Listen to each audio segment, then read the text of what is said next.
3, or maybe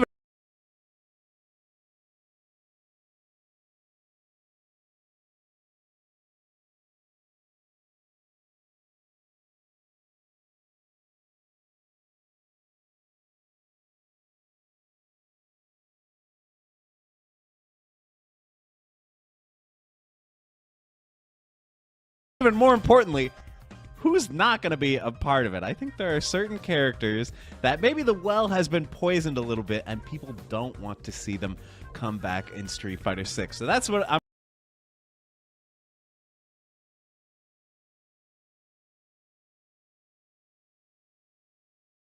going to be talking about today. Justin Wong, your friend and mine, made this tweet asking the people who should not come back in Season 3. So I'm going to be reviewing his take, whether I agree with it, and reviewing a lot of the replies as well, and then giving you my own opinion on who shouldn't come back. That was a little bit spicy and got some people kind of mad at me. So let's take a look here. So yeah, T-Hawk, you know, I'm a bit biased. I was a T-Hawk main in Super Turbo and for a while in Street Fighter 4, but I kind of agree. We don't really need T-Hawk back.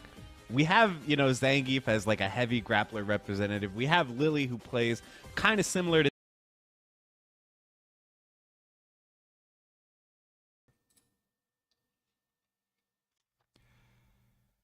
There we go.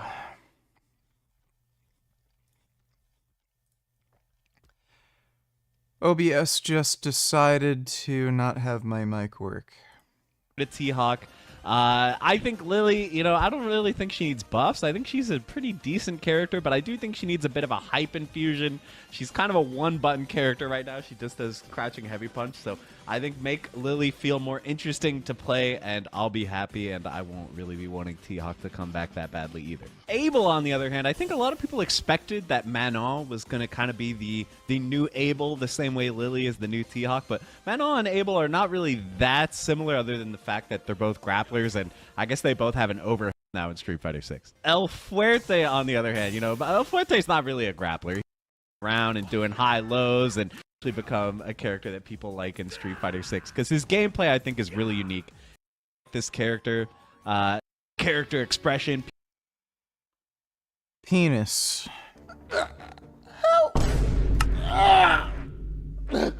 He's saying, I can't lift this. It's 120 kilograms. Bro lifted 110, so all you had to do was lift the extra 10 that KSI was incapable of lifting. Coach Greg, in today's video, we're going over KSI versus... Not entirely sure Frank's giving up on life. We can certainly hope. ...versus Dejai in a strength competition. And so these things, they never go as planned. And let me remind you, KSI is going against that guy that lost $1 million because he never got a six-pack. All he had to do was go on a diet for 6 months, lose weight, get a six-pack, $1 million. He couldn't do it. And if you watch this video, you're gonna see he gained all the weight back. But will all that weight help him beat KSI in a strength lifting competition? I also brought this guy. I'm all about strength. Look at me. Look, I've got a six-pack. Yeah? Okay. And so first things first, what's the point of losing all that weight if you're just gonna regain it back? It's much better to go halfway there. Go on a diet that you can stick to forever, and for heaven's sake, do some freaking cardio. At the end of the video, there's going to be a forfeit for the loser. What's the forfeit? 30 seconds of just repeated punching to the stomach. And so whoever loses this challenge gets punched in the stomach repeatedly for 30 seconds. 2, 1.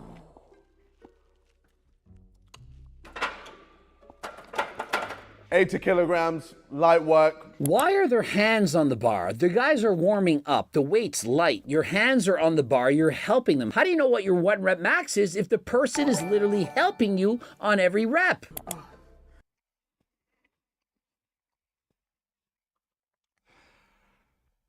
I fucking hate influencers.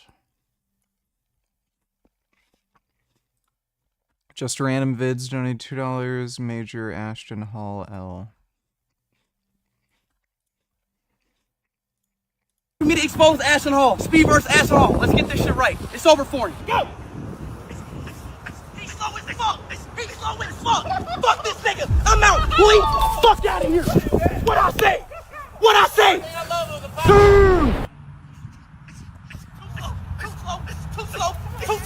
Too slow!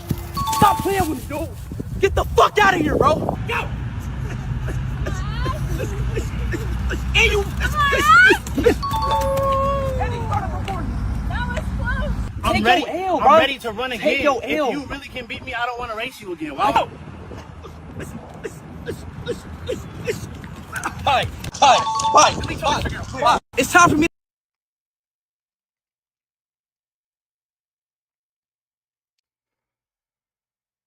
Didn't Ashton Hall claim he could, like, sprint a certain speed in, like, the NFL Combine or something? That is embarrassing. What a fucktard. Myron goes off at Mexicans protesting in LA. This is gonna be great.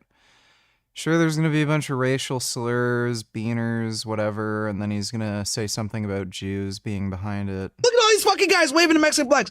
This is unacceptable. Unacceptable. Not ICE. Chinga la migra. Fuck ICE. Bitch, go back to Mexico. Go back to Tijuana. This is fucking wild to me that these fucking people are in here waving the Mexican flag. It's like, bro, if you want to wave the Mexican flag, go back there. Go back to your shithole of a country. Mexico sucks. Corrupt as fuck, dirty as fuck, crime all over the place. The cartels run everything. And then to top it off, a Jewish woman runs your country, bro. There we go. He mentioned the Jews. Got at least one right. Paul is Wolverine all of a sudden. My shoulder open on the skate ramp, and This is an old video that he reposted. yet another use for some lineage organic glyphosate-free honey. I don't know if you knew this, but honey is amazing for wounds and has been used on wounds for... And then he magically healed like a normal person. I think he said after a few days the wound closed, just like a normal person. Yeah, a week and a half. Oh, wow. My skin healed after a week and a half. Clearly the honey did it. What a fucking retard. Thanks for the donation, Just Random Vids. Mangusis donated $2. Ow. Oh my god. Oh my god, he's stomping. Oh. That is a good skunk.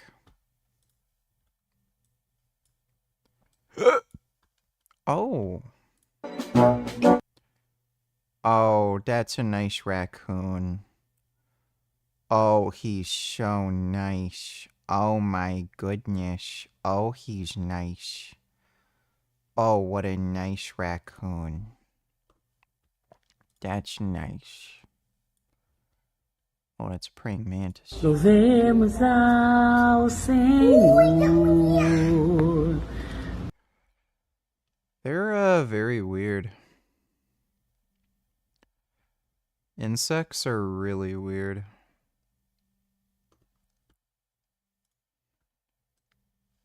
Oh.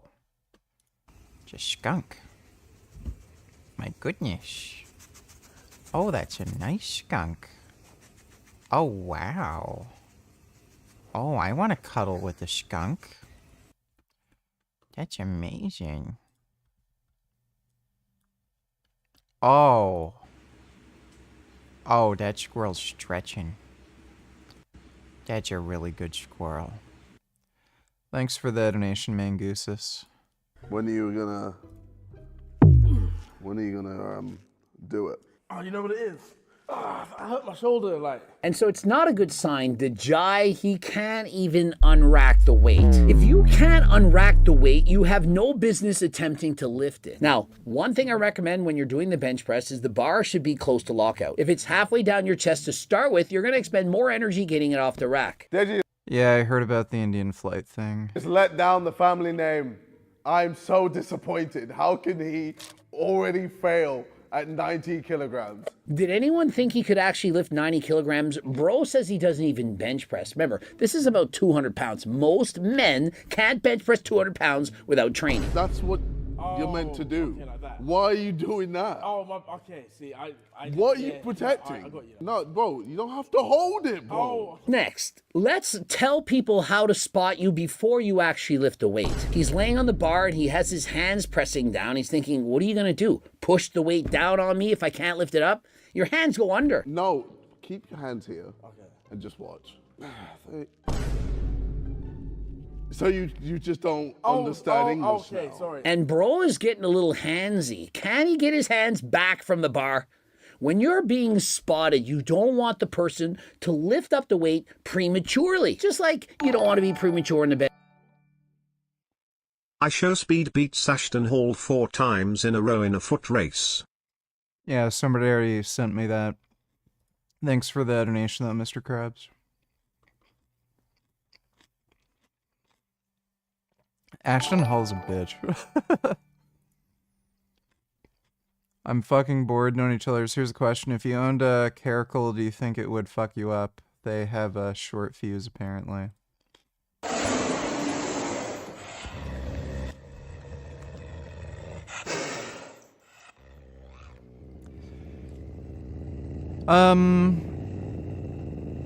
Yeah, maybe.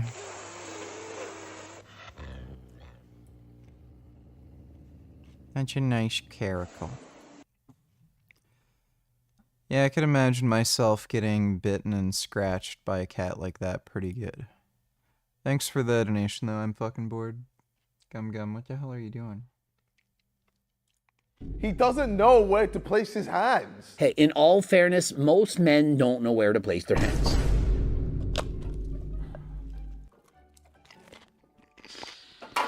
And so what I noticed for KSI is the bar is too low. He's having to expend extra energy to get the weight up. And what you'll also notice is he's bench pressing on the outside of the squat rack. If he can't lift this weight up, let's say he tears a pec, he can't lift the weight and so on. The weight could come crushing down on him. He's already admitted his training partner doesn't know what he's doing. And now I want you to focus your attention on something that's black and hard, and no, I'm not talking about KSI. And so I'm back from the gym and I stole one of these. And so the consensus is we're gonna call this a safety peg. I believe this is what Wes Watson used when he trains in the gym. He likes to get Price of procrastination is the life you could have fucking lived. Bitch! Fuck! What the Fuck. People are living legendary existences, and you can't even drop the booze. Like, smack the shit. And so this object, it goes above the height of your neck, so if you can't lift the weight, it stops it from crushing you. This is what it's for. Everyone take note. Whether you're doing squats, bench press, whatever, this is a safety device to help you. Why don't people use it? Why are you a pussy? I think it's normal to want to smash someone's face in. And so do you see how it's above that blue circle by about a foot? It's really high. Now, if they can't lift a weight, now perhaps you weren't present in physics Holy class. I'm fucking going to break shit. it down.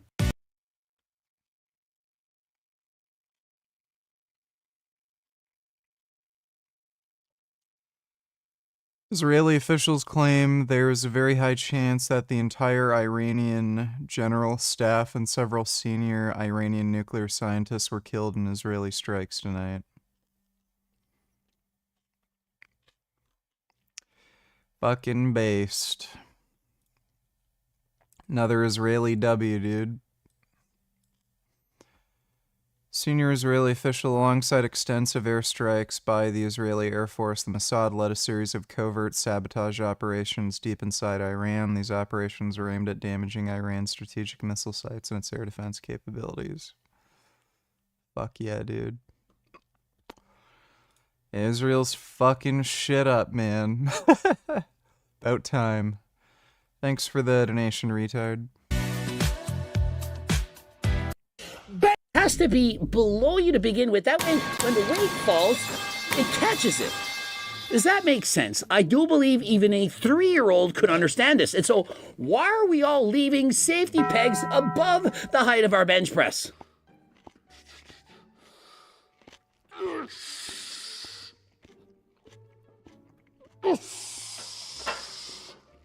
And what is this attachment to the bench press? Are we trying to see if KSI is a throat goat? I mean, what is the purpose of this camera focusing on his mouth? Is this for KSI's OF account? What is going on right now?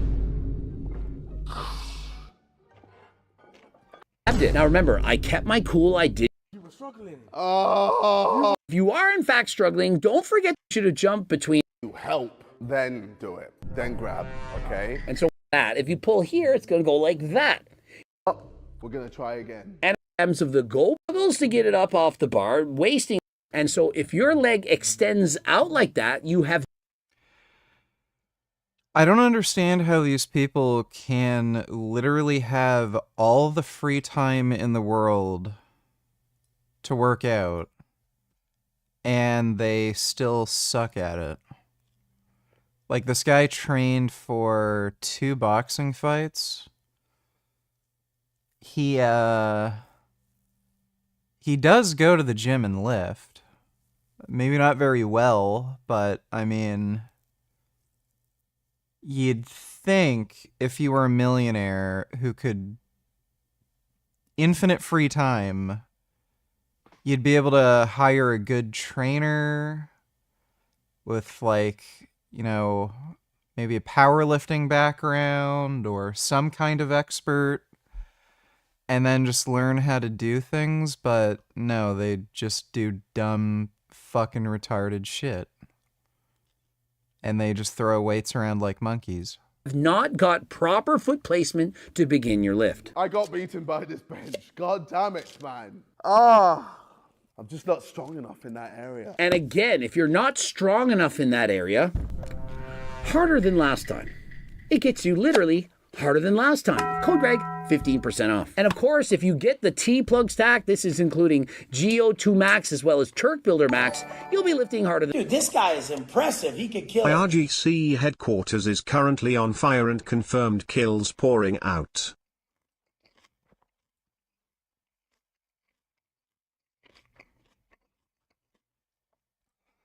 Iran's Chief of General Staff, Major General Mohammad Bagheri, Commander-in-Chief of the IRGC, Hussein Salami.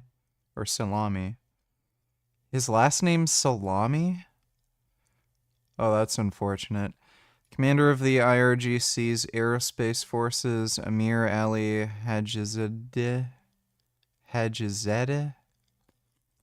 These are weird names.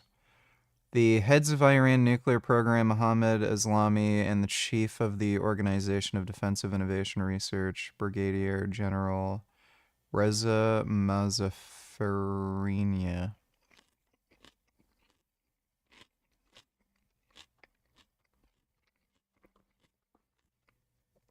Dude, the Ayatollah, or whoever the fucking old fuck is who's running Iran, they must be fucking shitting themselves right now. They are so fucked. Thanks for the donation, retard. It's cool if you support Israel, but you sounded so fucking gay just now saying another Israel W sweet baby boy. If Israel was a person, I'm convinced you'd let Gimme fuck you in the asshole just like Avi and Ask Yourself does. Would you like that? Alright, well, thanks for the donation, Tisk Tisk. Appreciate it. But he's just got a big old stanking wet vagina. So my PB for my deadlift was 180 kilograms. It's going to be tough to beat, but let's see this time if I can do it.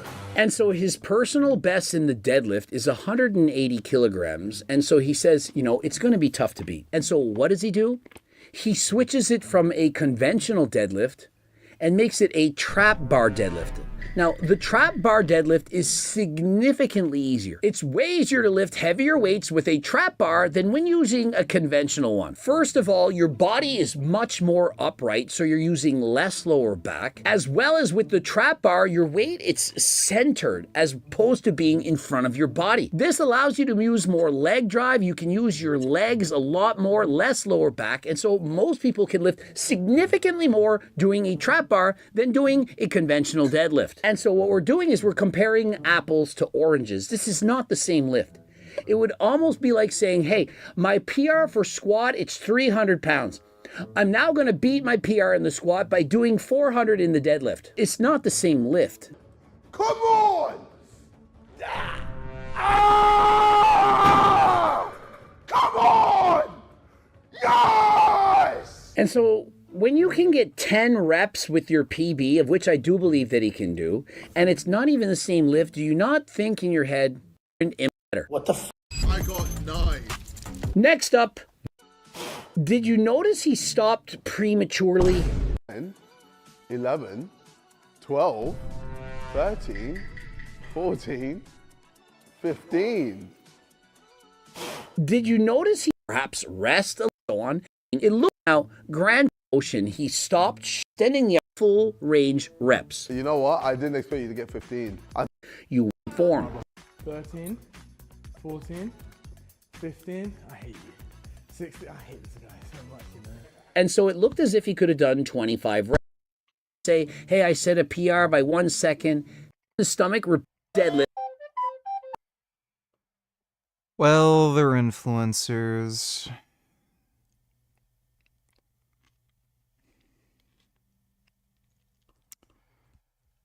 The chargebacks are just getting worse, guys. Over $1,000 this week. The big hitter was Joe Finelli, stealing over $602. Killing is a natural human instinct. The laws making it punishable by death have made people think it's not. The severe consequence of murder is why it's not commonplace.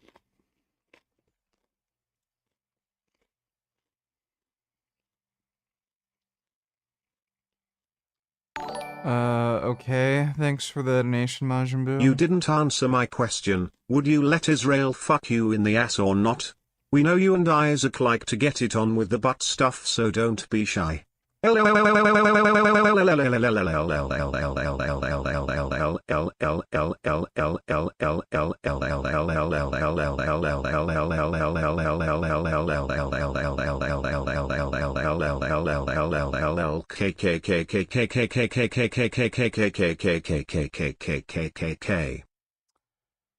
Yeah, sure, why not? Thanks for the donation, dude. In White Plains, New York, so guess where I'm going this weekend? We're going to call the local police department and get you some misdemeanor theft charges on your record. Maybe you'll learn a lesson. This package was delivered and signed for, yet Shopify still gave him his money back when he files for the chargeback. So what's the deal here? Is Shopify just trying to destroy small business owners? And I did file a lawsuit. So I'm going to be allowed to list and name all the defendants in this lawsuit publicly. So all 150 people who stole money from me on these chargebacks will be listed in a YouTube video this week. We filed a case in both the federal court and the state court, as if a judge is going to do the right thing, though. They're probably just going to dismiss the case, and I'm going to be screwed as usual, losing money. So if you guys can afford to support me, please check out frankiestrangemeat.com. New Frank vids, I see. Yes, he has blessed us with new mints. Thanks for the donation, James. The gang stalking never stops. Today, these secret society shills suggest I forget about the doctor and focus on my business. Yeah, maybe I'd be able to focus on my business if I wasn't half blind, disfigured, doped up on enough pain medication to kill a small horse, lying in bed. Dude, what's funny is Frank is claiming he's legally blind, but he's driving. So, if you're legally blind, how the fuck are you able to drive a car? Is there any form of legal blindness that allows you to drive a car?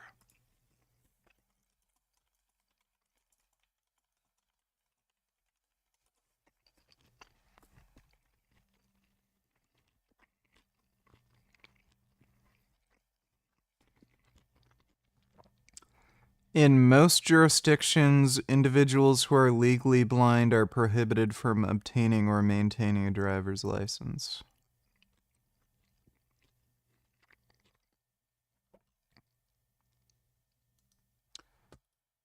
Well,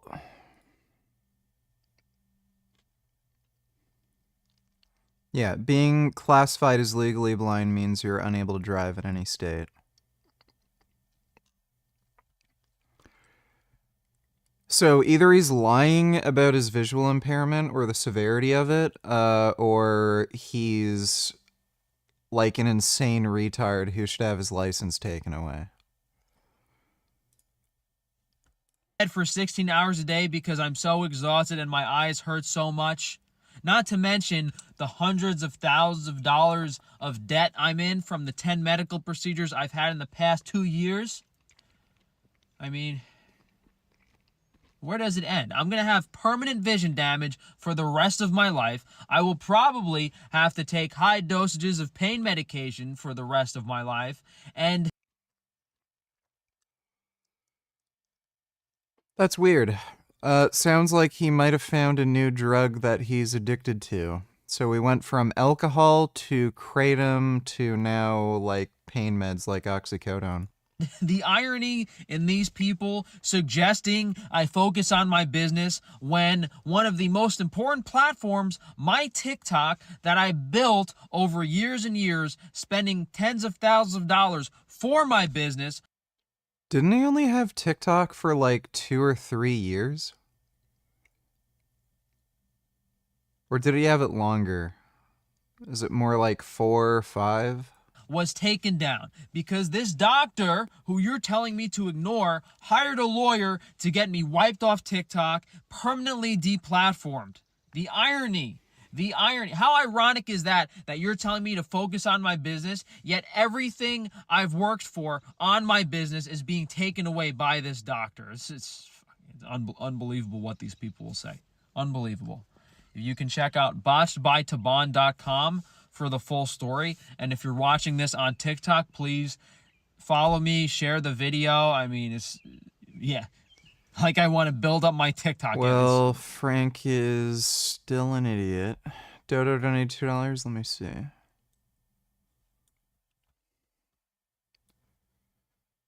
First video confirms that the Natanz nuclear facility is on fire after Israel airstrikes.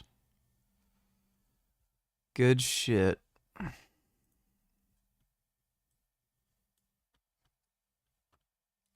Israeli airstrikes hit Iranian ballistic missile base. Lots of secondary explosions.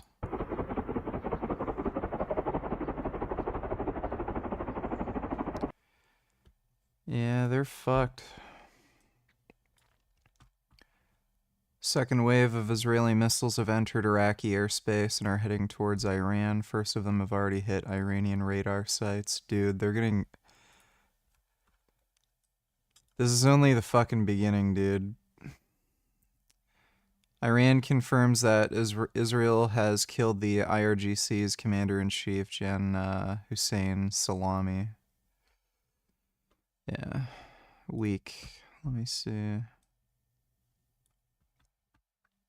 Statement from Secretary of State Marco Rubio. Tonight, Israel took unilateral action against Iran. We're not involved in strikes against Iran. Top priority is protecting American forces. Israel advised us they believe this action was necessary for its self-defense. President Trump and the administration have taken all necessary steps to protect our forces, remain in close contact. Regional partners. Iran should not target U.S. interests or personnel. They really make the administration seem like weak cowards.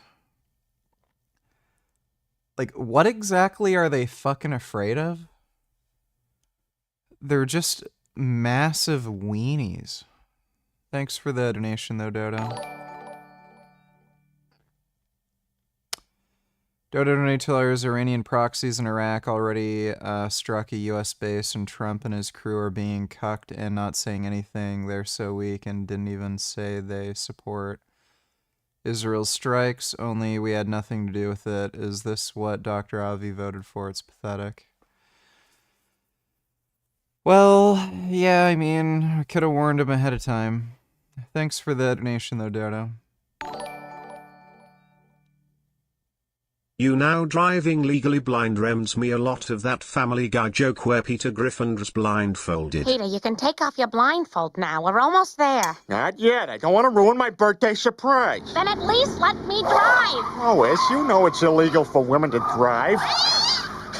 A woman driving. It's adorable. Peter, I don't think that... Peter, please, I'm begging you. Stop the car. Oh, we're here, thank God. Bob's Funland and Putt-Putt Golf. The grown-up in me likes the prospect of fun, but the kid in me is suicidal over what a fat bastard I'll become.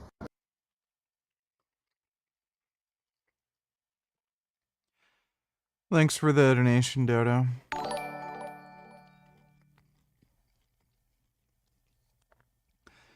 Dodo Donatillers, doesn't look like Israel is capable of damaging Iran's underground Fordo nuclear facility where they're enriching uranium, so the threat still exists. Only with U.S. support could they strike it, but Trump won't.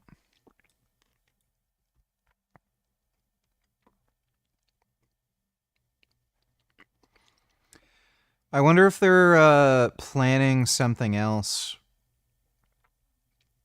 to deal with that if they're not going to get American support. Like, again, I don't know what, Trump and his cabinet are so afraid of. It's like as soon as the, littlest fucking thing happens, we had nothing to do with it, don't hurt us. They're just massive pussies. It's fucking Iran. Look what happened in Iraq. The Iraqi military fought for, a few hours and gave up? What are you... I don't know what they're worried about.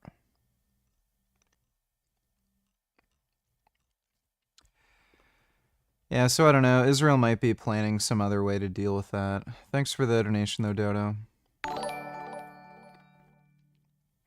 He went from salami to pepperoni.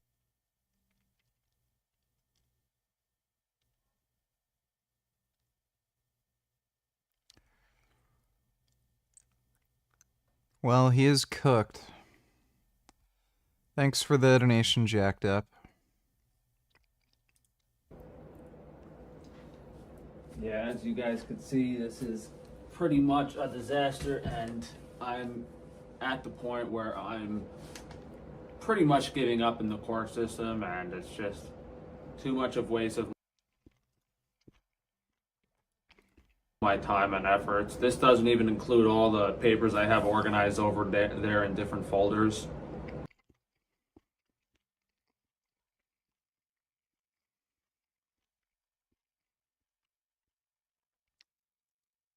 These are court documents that he presumably needs, and he just throws them all over the place on the floor. Dodo Donatiller's cognitive dissonance.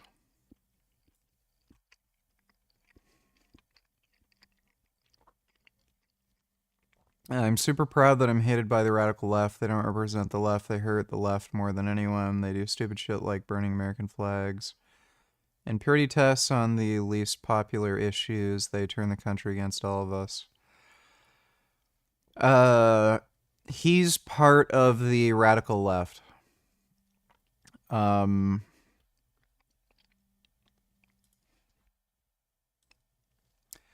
So yeah, Tulsi Gabbard, Donald Trump's director of national intelligence, fed the JFK files into an AI program asking it to see if there was anything that should remain classified.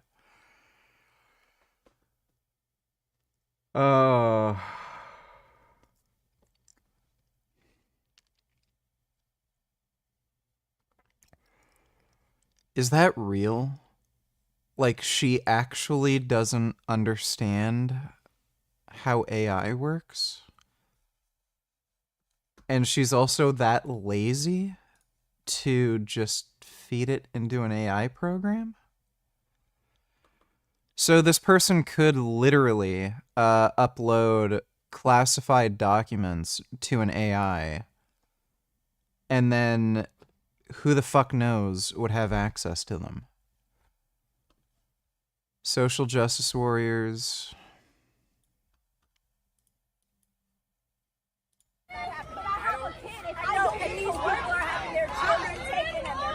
What about my kids? I take their dogs. Look at this. Then what happens to my kids? I can't help you. But you can if you could just move off the way. You're not going to. How is this a peaceful protest if there's nothing to do? No, it's not. You don't care about stopping black people from going to work?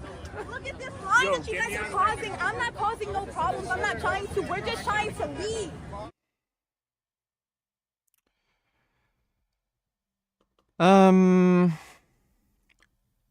Trying to think of legal ways to deal with people like that.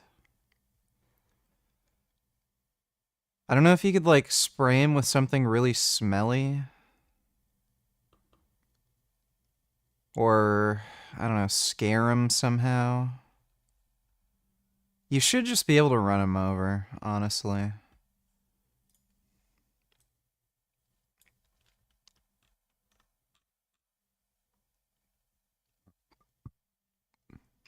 That's kind of neat.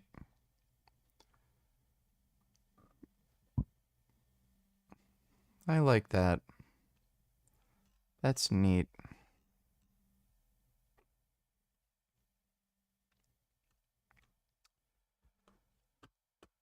Alright, well, thanks for the donation, Dodo.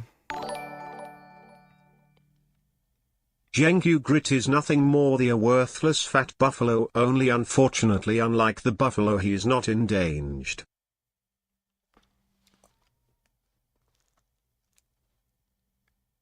I think he's more like a walrus. But yeah, I get your point. Thanks for the donation, Dodo. Dodo donated $2.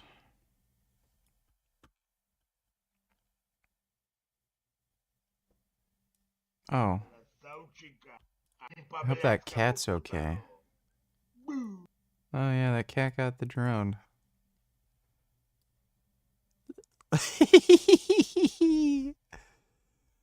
Oh, I love cats.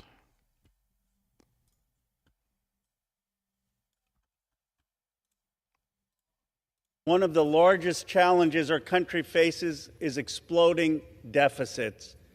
The Republican budget would add $2.4 trillion over 10 years to the existing deficits. Let me show this chart. This chart, the yellow line, shows the existing deficits as they currently are projected.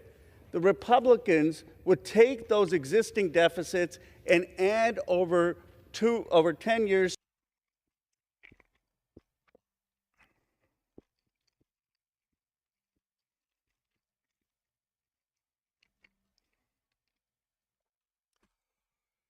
Well, we already know this. None of them care.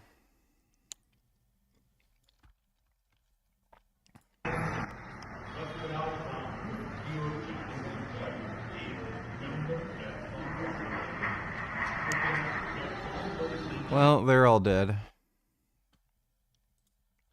Sure as hell ain't flying on Air India.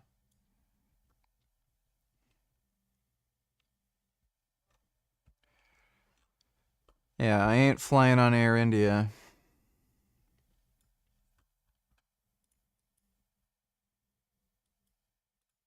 Tell me about that.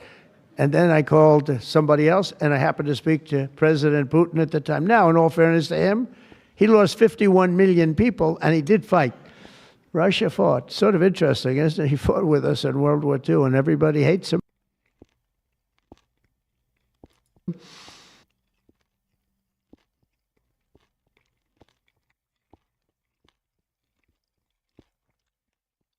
He thinks Putin fought in World War II?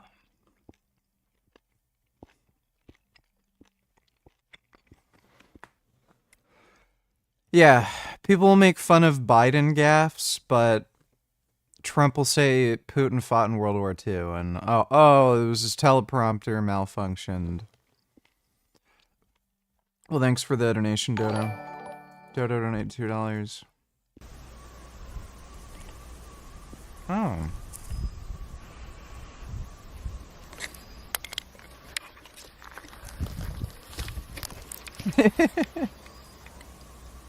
Oh my goodness.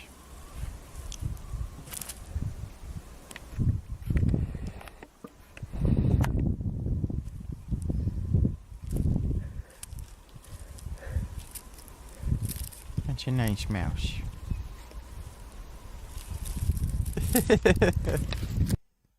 That's a nice mouse.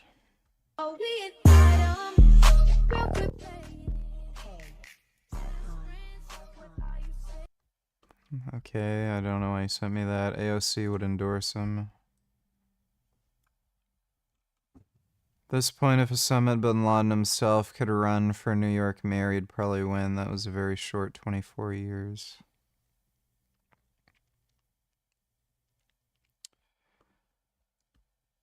I mean, there's enough pro-Pally protesters. Are any of you guys queer by any chance? Yeah. Okay, both you guys. It's Pride Month, right? Israel, only country in the Middle East where it's legal to be gay. They actually pay for gay refugees from other Middle Eastern countries where they're discriminated against and their lives are threatened to come. They pay for them to get settled in Tel Aviv so they can live freely. Did you know that's Israel? No. Hamas is a strict Sharia law. They literally throw gay people off roofs. It's all recorded, it's documented. So don't you think your values would align more with that place? Hamas is wrong, so I do not support Hamas. Are any of you guys queer by any chance? I knew Mark Zuckerberg was a weird dude, but I didn't know it was like this. The man spent 10 years wearing the same exact gray shirt every single day to reduce the amount of choices he had to make. Each one cost $350 and it got him voted as the worst dressed man. When Facebook first started, he paid this dude 5 million shares of Facebook stock for this mural on his office. Today, that stock is worth $2 billion. And nothing Mark Zuckerberg does really makes sense. He drives a $9,000 car so he can stay humble, but at the same time, you know Jarvis from Iron Man? He basically has one of those that uses AI to control his entire house. And it has Morgan Freeman's voice. Jarvis knows when to make me breakfast. Your toast is ready. And he once spent a whole year only eating meat from animals that he killed because it was more natural. But he hunted those animals down with a stun gun. Mark once noticed paparazzi following him. Yeah, he's a shithead. To the beach, so he covered his entire face in sunscreen to act as a disguise. Obviously, it didn't work, and here's proof. He also once custom made his wife the only Porsche minivan in the world for her birthday, and spent $350,000 on a giant 7-foot statue of her. I knew Mark Zuckerberg was... He's pretty cucked. Thanks for the donation, Dodo. Nobikuzu, unlike Jenka Walruses, is brave enough to stand up to a vicious polar bear. An adult walrus is formidable prey. Hungry polar bears approach individual walruses. A dead walrus would provide an Okay, well, maybe he's just a blueberry. Thanks for the donation, Dodo. Dodo donator, the same people who make excuses for Trump when he makes retarded gaffes are ironically the same people who make excuses for Bella Ramsey. They say it's about how you carry yourself, like how Trump carries himself. He is strong and not slow, so he is fit to be president. It's woke. Yeah, that is a good point. Thanks for the donation, Dodo. I've probably filed like 20 federal lawsuits and over 20 state lawsuits, and the only ones that worked out were where they just like blatantly stole money from me. So this is why I'm making this video, to ask you guys to help hand out flyers. If you need a part-time job or a full-time job, especially if you're in Los Angeles or New York City, I have some flyer materials. I will put the new material in the description of this video. On one side of the flyer is just my story, and on the other side it's just like a little advertisement for the meat business. In addition to that, I also have some business cards, one business card for the meat advertisement and one business card for the Taban stuff. If you guys email me I can mail you the materials, or if you want to print them out.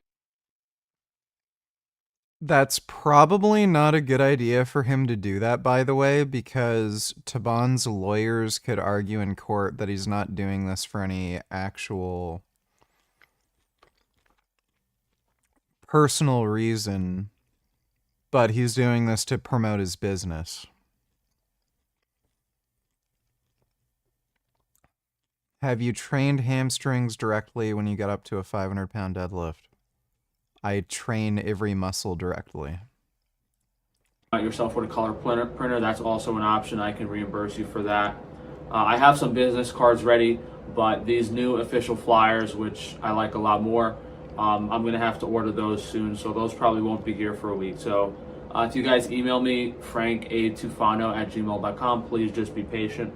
I'm just trying to get all the flyer materials ready for you guys to hand out, because I don't know what else to do at this point. I mean, if I was being smart, you know, we'd go full throttle. I'd start handing out flyers of what these people do to children. But if you think I'm canceled now, that'll really get me canceled. I haven't even opened my mouth. Like, he's already in a lawsuit with Paul Saladino for $2.8 million over this. Is Israel based for attacking Iran?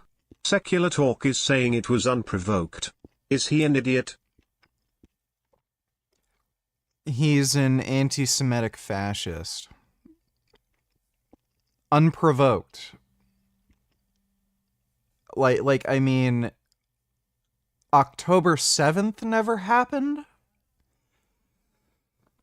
Kyle Kalinske is an insane whack job hack. And he is one of the most disgusting anti-Semites on all of YouTube. He's worse than Sam Cedar, Vosh, Young Turks. That guy is a literal fucking Nazi who, if he had the opportunity, he'd gas every fucking Jew. Like, some of the shit I've seen him say is so much more horrifically anti-Semitic than even some of the shit that Hassan is comfortable saying publicly. Thanks for the donation, though, Penis. Watch minimum 15 seconds of this. What was the deal with Jazzman flirting with Joey Carbstrong on Facebook? I'm not watching that. Thanks for the donation, dude.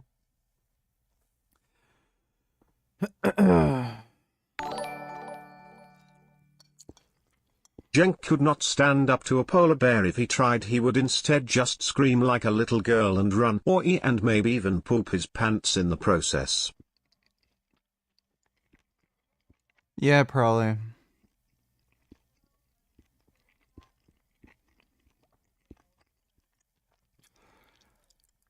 He'd probably slip and fall and hurt his knee, too. Thanks for the donation, Dodo. Mouth yet? I guess just to give you guys an idea of what we've been filing here. The USDA federal lawsuit got thrown out instantly, so we filed state lawsuit. We had another one with an online company issue. One lawsuit I had to file against an oven company because they wouldn't give me replacement parts. One I had to file against my bank because they didn't honor the mortgage agreement terms. We filed one lawsuit against the Better Business Bureau for extorting me.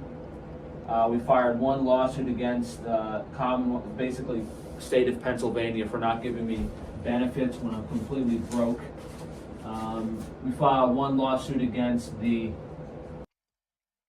Wait, let me back up here. Not giving me benefits. We fired one lawsuit against basically state of Pennsylvania for not giving me benefits when I'm completely broke.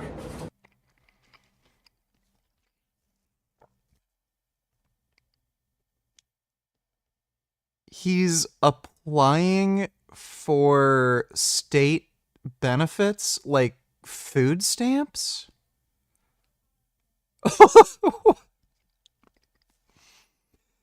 He has a food company. Speaking of which, the Humanist Report is live right now and he's claiming that Israel's bombing in Iran right now is illegal and a war crime. Fucking cares. The guy's a fucktard. Yeah, the dude's just a fucking pussy lying jackass. I don't care anymore. Like, I just can't be fucked. We all know what they're gonna do. We know what they're gonna say. They're all gonna fucking lie. We know they're anti-Semites. Who fucking cares? Thanks for the donation, Grey Knight.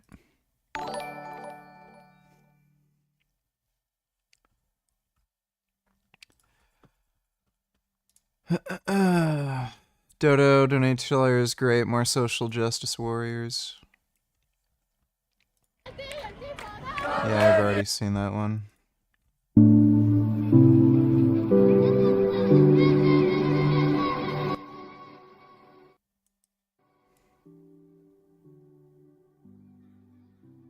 I think they do still make waterbeds.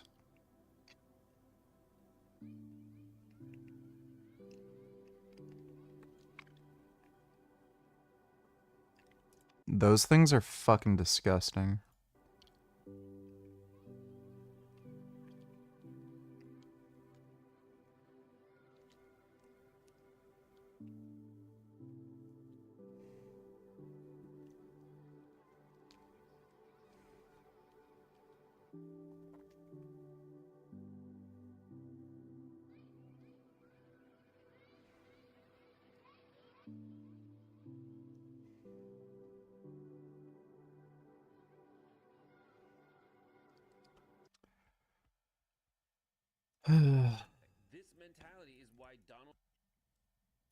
Donald Trump is president of the United States again. And it's why, like, RFK is in charge of, I think, whether I live or die. Like, Trump picked him because he goes on these podcasts and is like, I'm just asking questions. And it has real life.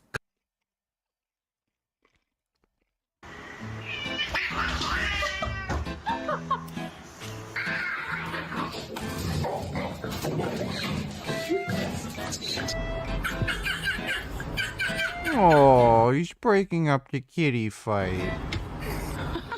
Oh, poor little doggy.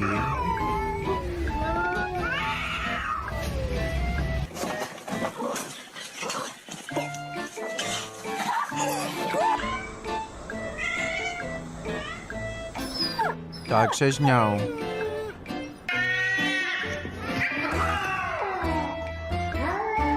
No fighting.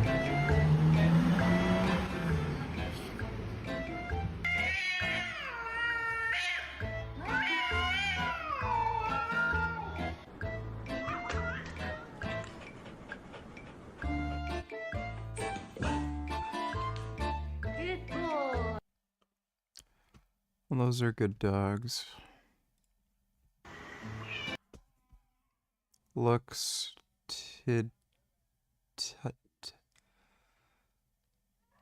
looks tedious? Is that what you meant to say?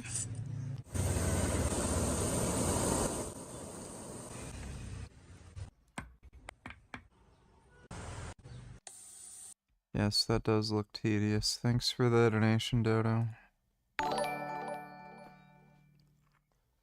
Really, what kind of anti-Semitic shit did this guy you're taking about say that could possibly be worse than the Young Turks or even Hassan?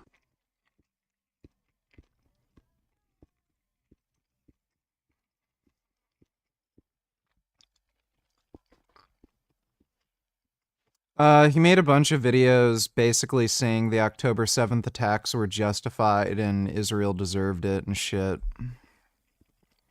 Thanks for the donation though, Dodo.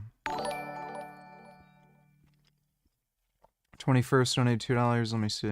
Holograms are probably way crazier than you think. You may think of a hologram as a shimmering blue video in Star Wars, but in real life, a hologram is a way to encode a 3D object onto a flat piece of glass so that you can see it from every angle. But they're even stranger than that. Like, if you take a photograph, it captures what an object looks like from one single angle. So if you rip a piece off, that part of the image is gone forever. But if you make a hologram, like with this glass bottle and cartoon character, once the laser has imprinted it all on the glass, it doesn't matter if the whole thing shatters into a million pieces, because as long as you've got one little fragment, you can still see the entire scene through it. If that sounds like crazy witchcraft and you want to know how it works, you should look up 3 blue 1 brown hologram. It'll probably hurt my video to have you go watch his.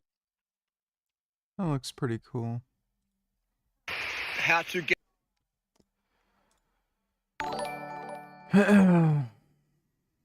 Kratom has a similar effect in the body as opioids. I bet Frank uses Kratom when he runs out of pain pills and goes through withdrawals. Kratom is horribly addicting too. Please watch after Frank ments.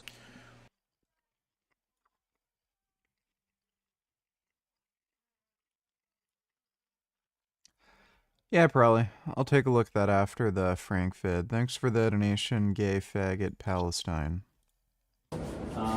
We filed one lawsuit against the chargeback people. We filed a lawsuit against that's a federal and state lawsuit for the chargebacks.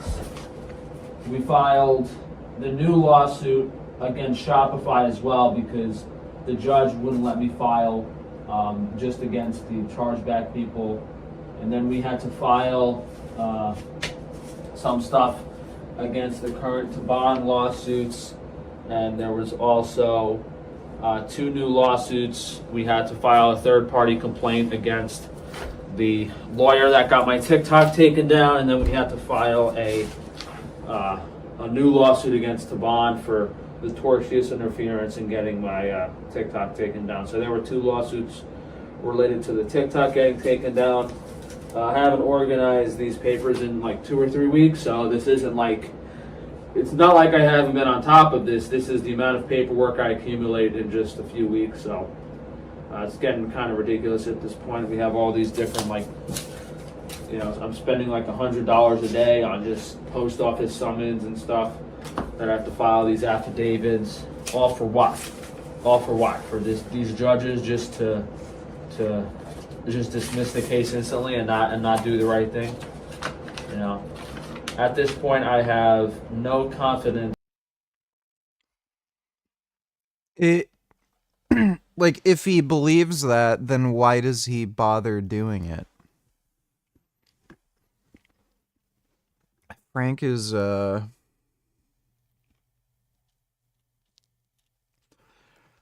very peculiar person. Whatsoever that any of these judges are ever going to do the right thing. They're just going to side with the big businesses and the big corporations. Even this Tufano lawsuit. So probably just going to be handing out flyers the rest of my life. It looks like that's what we're going to have to do. Just try to get as much support as possible. And the reason we're doing flyers is because I'm so heavily censored and shadow banned online, I don't really have any options. This is actually for disability. They're declining my disability despite me not being able to perform most household tasks or do anything. I mean, it's like, I'm going to have to file a lawsuit against disability too at this point. Like, I'm never going to be able to play sports for the rest of my life again. It's completely crazy what this fucking eye surgery did to me. What does it mean he's never going to be able to play sports again? He never played sports.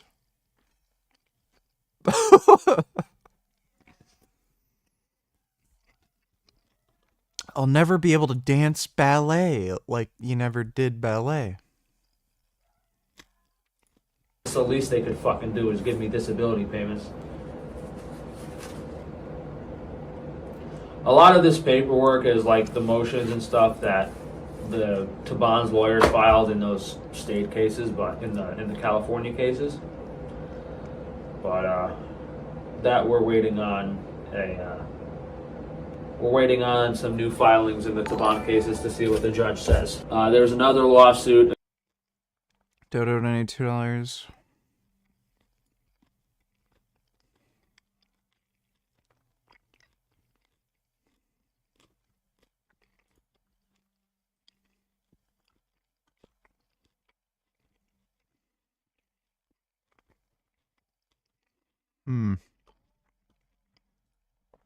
Not looking good for Iran.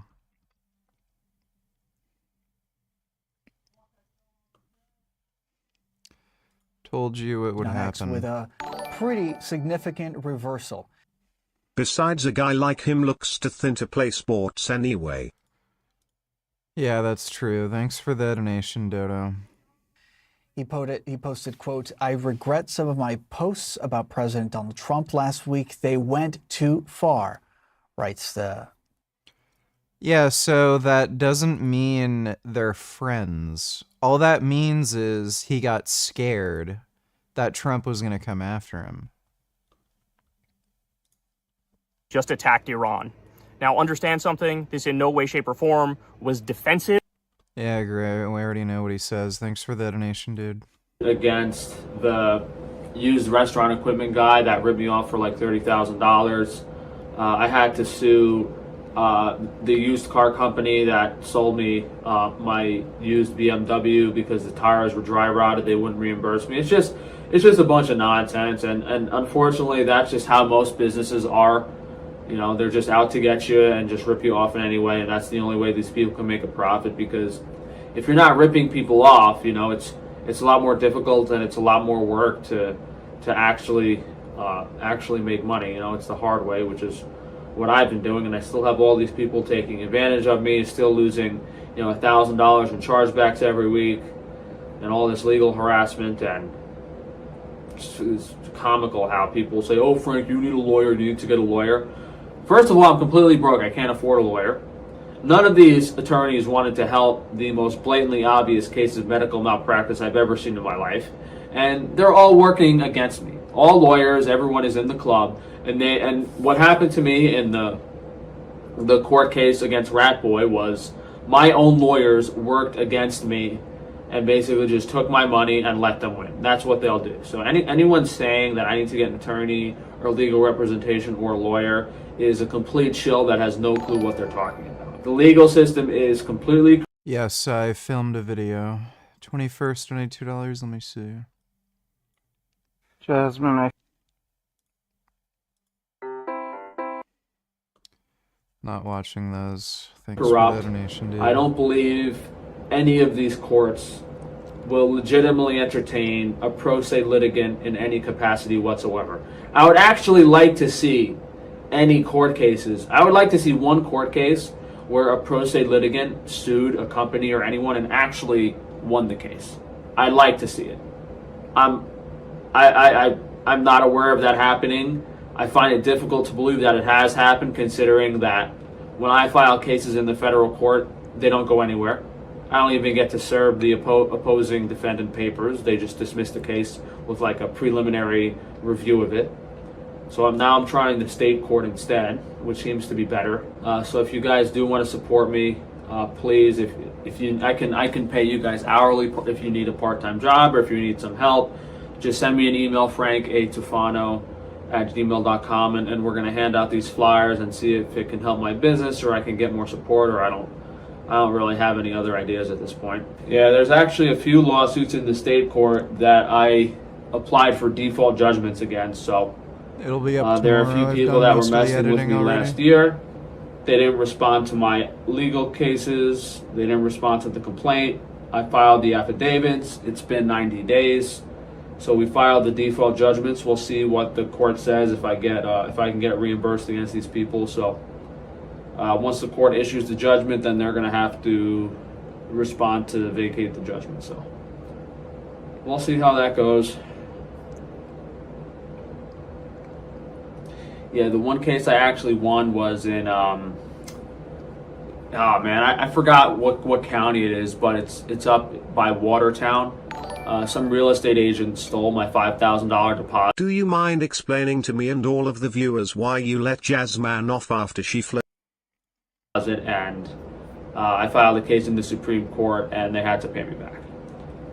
So that's the only case I've won so far, which was just them blatantly stealing money. But yeah, if you guys want to support me, please email frank@tufano@gmail.com. If you have.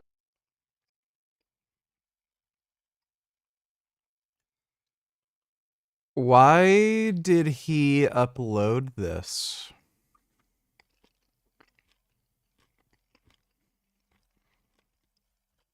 He just has like this really deep-seated need to complain. Like, he just wanted to whine and complain and get attention, basically. Have access to your own printer. I will put the Imgur files in the description of this video, and you guys can take a look at all the materials that we have on the Imgur page right now. Yeah, I'm really not physically well. You know, I have too much over here to manage with this business. I just, you know, as much as I like to go out to California and hand out these flyers myself, it's just very difficult right now. You know, between the vision, my physical health with my liver still isn't good. You know, I got all this work down here I have to do with my business. I have a lot of problems with my house, and the landlord isn't fixing anything, so, you know, I really don't have much time here. So if you guys can help me in any way whatsoever, whether it's, you know, continuing to support my business and place the orders, or, you know, if you do need a part-time job yourself, hopefully this works out where, you know, I'm assuming that, you know, handing out the flyers is going to be a positive advertisement benefit. Like, I'm going to get more customers and actually make money and be able to support more people. He might actually end up getting another lawsuit where he's going to get shut the fuck up again. If anything's going to fuck him over with Taban hiring that lawyer, it's him literally using this as an opportunity to hand out advertisements for his business. So this isn't like any sort of legal form of protest. This is just, it can be argued in court, like, you know, he's lying about his vision. He's claiming he's half blind or legally blind. Okay, then how are you driving a car? And then on top of that, he's handing out flyers that have an advertisement for his business attached while claiming this guy fucked up his eyes. Like, so he might get sued for defamation or libel. Hey buddy, hope you're well. Here's your daily Bella Ramsey short. You take a look. Guys are taking the Last of Us 2 memes way too far. Ellie, what happened? Ellie, put your shirt on. Oh my God. He literally does look like Bella Ramsey.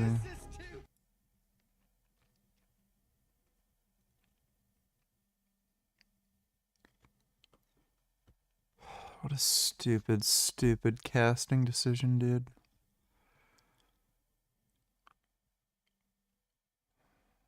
It's just so stupid.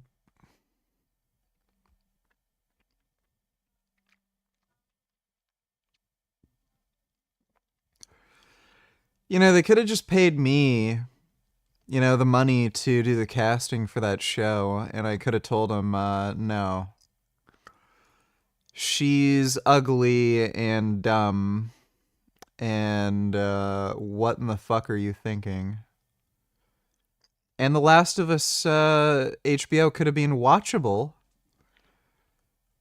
You know?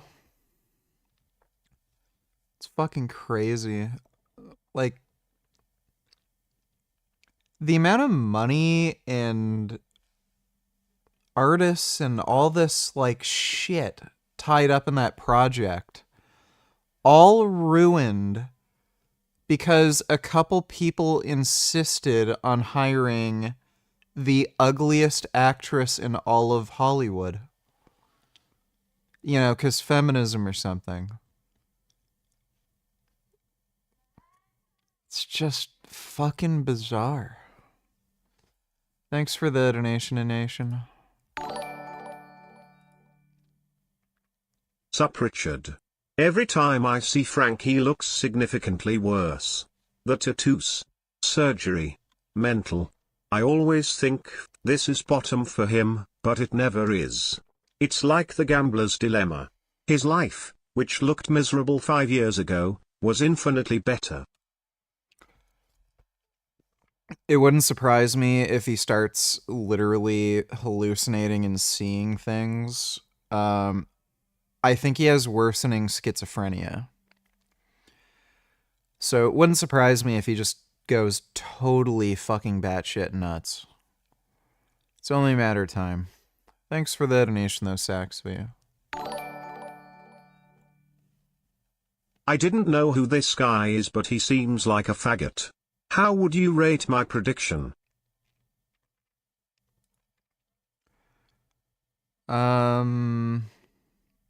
Pretty accurate.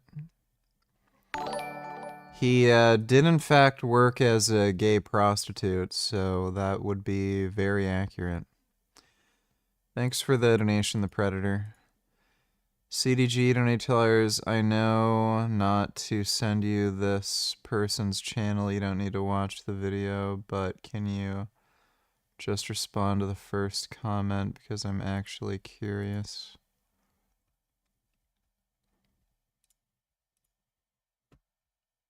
I don't know what fucking comment you want me to respond to. Thanks for the donation, dude. Do part-time employment, but we'll see what happens. What's going on, everybody? Vince Goodrum here. It is Wednesday evening. Agreed. VG. Modern feminism is such cancer and needs to die. Yeah, it'll probably kill itself off. Like all stupid ideas. There reaches a point where, you know, if you do something stupid, it's just Darwinism. So, play with fireworks, huff gasoline, choke yourself while you masturbate. There's a reason why those people die. Thanks for the donation though, Dodo. Reason for the video is, once again, Frank Tufano has gone off the deep end. And this time he's really messed up, so I'll just... Dodo donators, good news. VG Democrats are finally waking up. Let me see.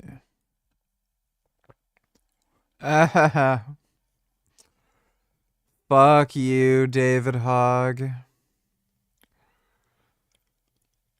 Bro, what were they fucking thinking?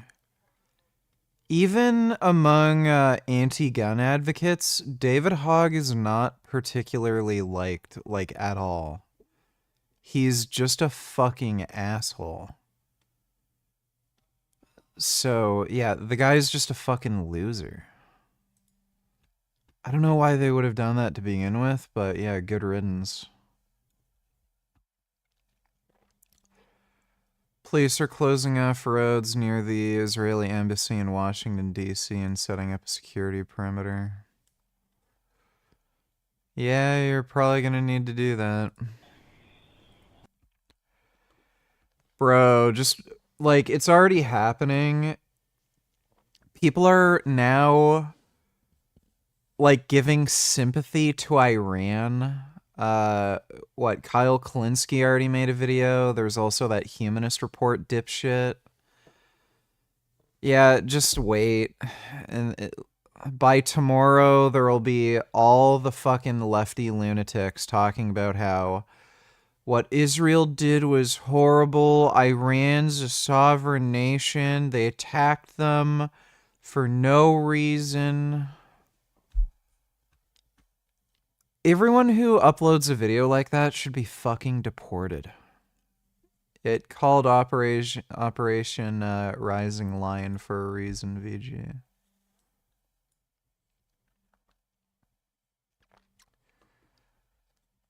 Nice. Thanks for the donation, Dodo.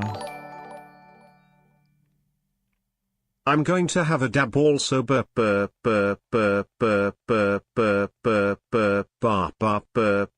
CDI is a for go BURPB. You are PBBBBUUUU. P burp burp burp burp. I will send more burps because you call me jackass. I'm not looking forward to that. Thanks for the donation, Bootycum. Just the video is just will explain everything. It's self-explanatory, the best way I can describe it. All right, folks, let's go ahead and roll that beautiful bean footage. The chargebacks are just getting worse, guys. Over $1,000 this week. The big hitter was Joe Finelli, stealing over $602 in White Plains, New York. So guess where I'm going this weekend? We're going to call the local police department and get you some misdemeanor theft charges on your record. Maybe you'll learn a lesson.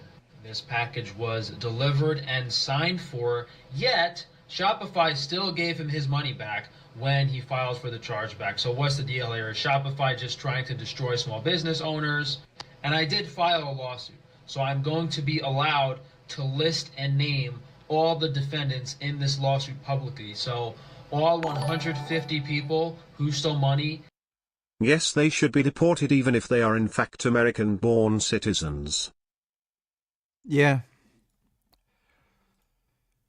Just put them in Iran. You know, just they hate America so much and they think Iran is so great. Just airdrop them into Iran. You don't even necessarily need to give them a parachute. Thanks for the donation though, Dodo.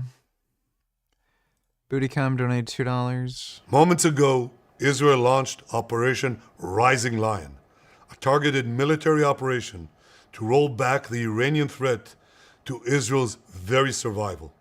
This operation will continue for as many days as it takes to remove this threat. For decades, the tyrants of Tehran have brazenly, openly called for Israel's destruction. They've backed up their genocidal rhetoric with a program to develop nuclear weapons. In recent years, Iran has produced enough highly enriched uranium for 9 atom bombs. 9.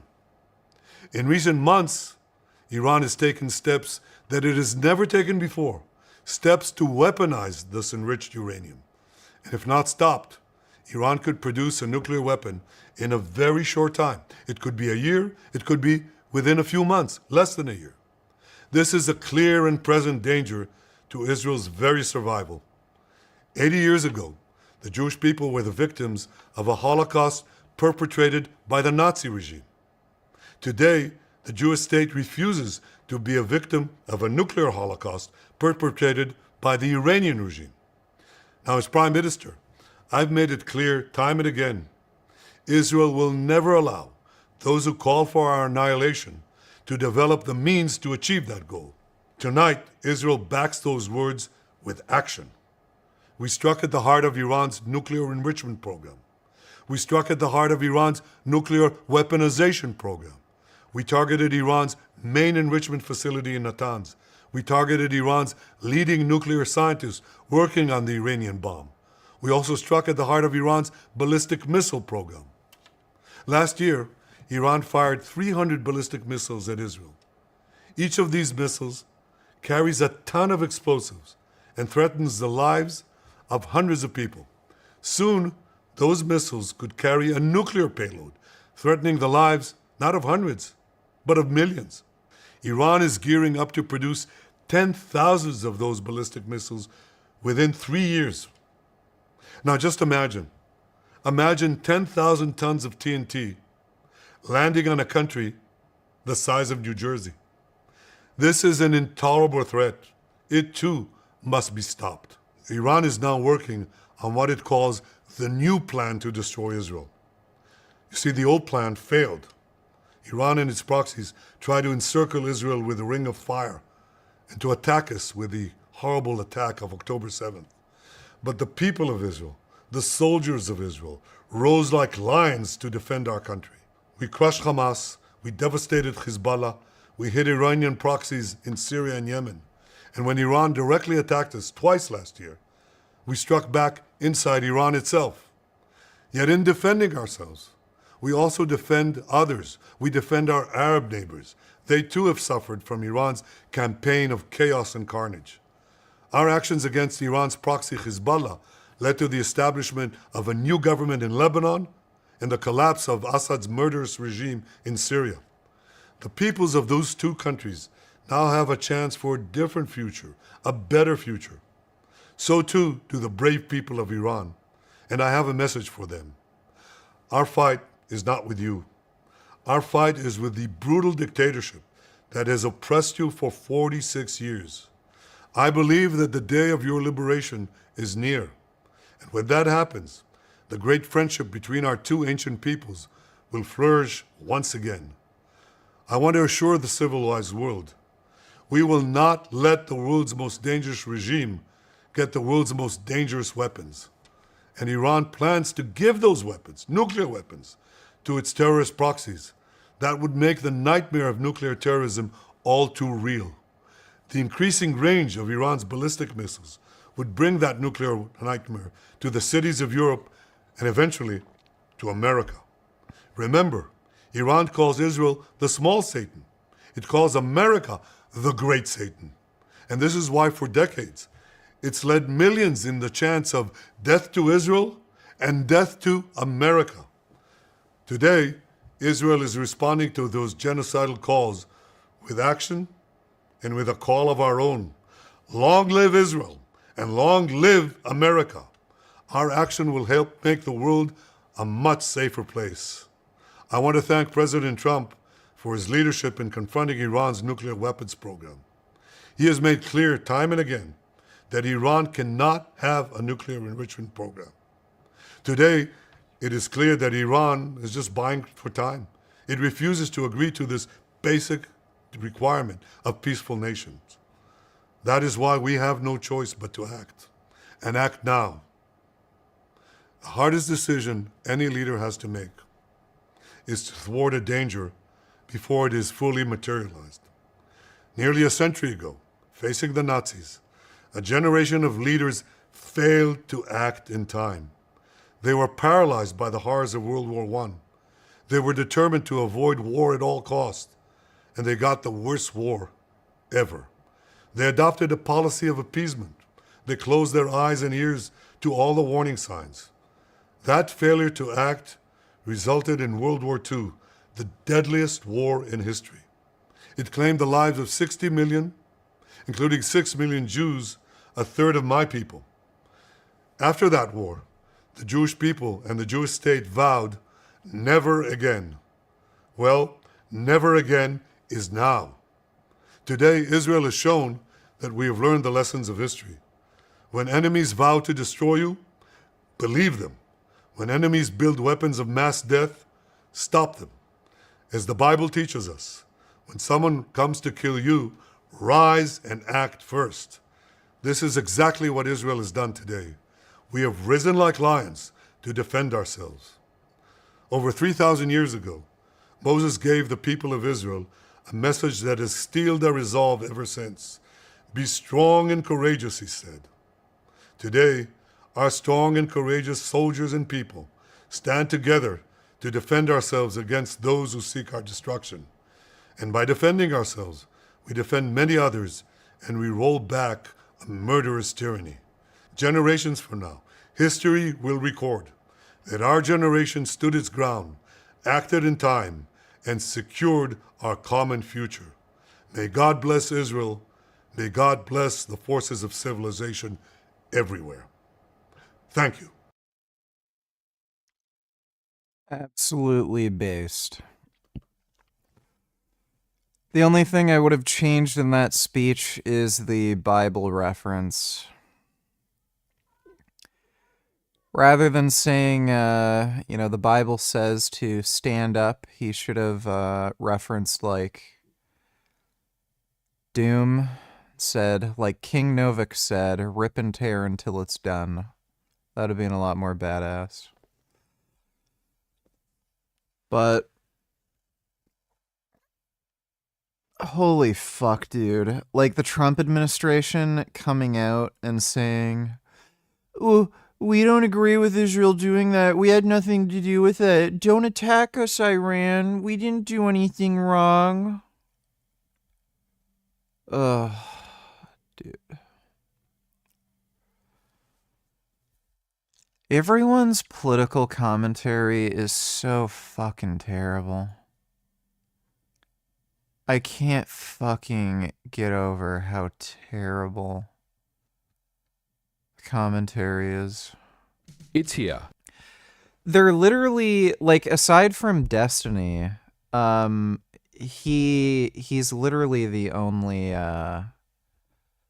like big lefty political commentator that the vast majority of the time he has a base take on something. Literally everyone else, left or right wing, just dumbest shit imaginable. From me on these chargebacks will be listed in a YouTube video this week. We filed a case in both the federal court and the state court as if a judge is going to do. Wow, so even Trump has gone cucked, to my god. Well, he's always been cucked. He's always been dumb and very easily manipulated and cowardly. Thanks for the donation, though, Dodo. Do the right thing, though. They're probably just going to dismiss the case, and I'm going to be screwed as usual, losing money. So if you guys can afford to support me, please check out FrankieStrangeMeat.com. Frank, I got some real bad news for you here, okay? Now, chargebacks are part of the business here, in other words. Even I get...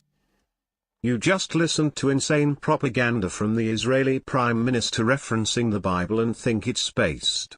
You are an absolute joke. Well, thanks for not listening to anything I said or anything, dumbass. Thanks for the donation. Chargebacks with my business. That just generally happens.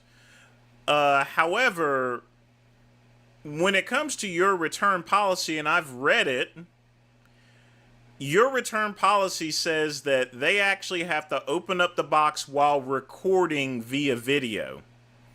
Something that is not expected out of anyone else here whatsoever. Now, as far as my return policy is concerned, sure, I may make someone take a picture of it or not, or just automatically just issue the refund itself. But other than that, I don't require someone to videotape, what's in their package here, just in order to possibly get a refund, because no one thinks about recording a freaking video. What type of policy is that? But even if you have it listed on your website, okay, technically it's legal. You cannot put the customer's name. You can't broadcast it amongst anyone. I don't know who this Joe Fatelli is, or Finelli, whatever his name is, but that's the whole point. I shouldn't even know what his name is. Yes, okay? I worked out today. And it doesn't matter if you've already filed it in court there, If you don't get federal charges for something like this, these customers have a right to countersue you for this type of crap. I mean, have you lost your mind or something? Are you nuts? It's just reefer madness. Folks, if you ever start a business, don't be a Frank Tufano. This is probably the most redonkulous thing I've ever heard. Malian Blue, oh Christ, shut up. Why is it that all these Hamas supporters come to your channel, VG? I have no fucking idea, dude. I don't know. They just keep bothering me. Thanks for the donation, though, Dodo. Heard ever requiring people to record them opening up the package? Seriously? Really? You're requiring people that and then publishing their names on a YouTube video? Yeah, this is one of those F around and find out type deals here. Tufano, you crazy. You need to check yourself into the local loony bin. But that's all I got to say on this video, folks. Folks, again, if you start a business, don't get advice from Tufano. Yeah, that's a good idea. The Nintendo Switch 2. After 4 days of testing, playing games, benchmarking, and general usage, it's time to give you my thoughts and impressions. Now that some of the hype has died down and people are enjoying their new hardware, questions still remain. Is the Switch 2 worthy of your $450? Nope. It's a piece of garbage. Do the new features work as advertised? And what about that $80 price tag for Mario Kart World? As always, we're going to give you a no-nonsense review of the hardware and its games. The Nintendo Switch 2 is effectively an upgraded Switch for 2025, which is really all that most of us wanted. It's not cheap though, especially in the world we live in today. But that certainly didn't stop huge sales over the first few days. But what about that launch lineup? It's a weird one for me. While it's robust in quantity and variety with Mario Kart World as the standout, its reliance on ports, remasters and enhanced editions coupled with the absence of major first-party exclusives beyond Mario Kart World tempers enthusiasm. In my opinion, compared to other Nintendo launches, it's strong, but it's certainly not the best. Opening up the unit out of the box, the first thing you'll notice is the size of the screen and the Joy-Cons. This unit is big, eclipsing the original Switch 1 model. At 7.9 inches for the display, it feels like a premium product. Compared to the Switch 1, you can notice the size difference immediately. In the hand, the Switch 2 feels great. It's a larger panel with a 1080 display resolution and it supports HDR10 and variable refresh rate up to 120Hz. The 7.9-inch IPS panel compared to the Switch 1 OLED model is a bit disappointing. At max brightness on both side by side, it's no contest for me. The OLED is superior. Of course, many of us are expecting a mid-season refresh with an upgraded OLED panel for the Switch 2 at some point, but for a launch system, it's fine. To compensate for the lack of OLED, the Switch 2 comes stock with HDR10.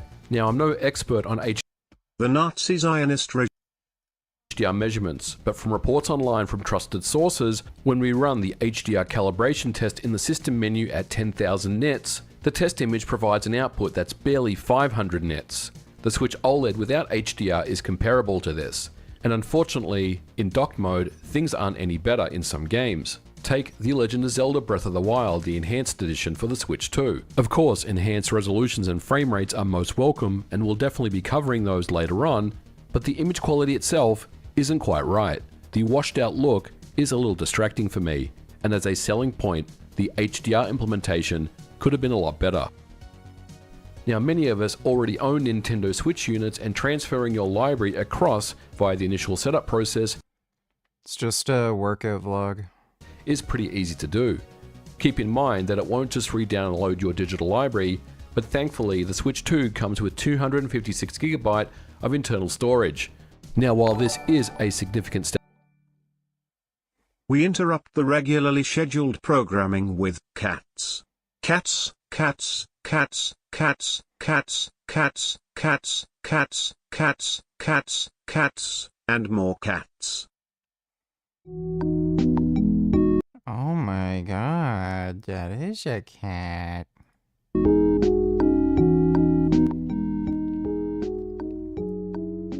Oh wow. Oh Jesus. Oh dear God.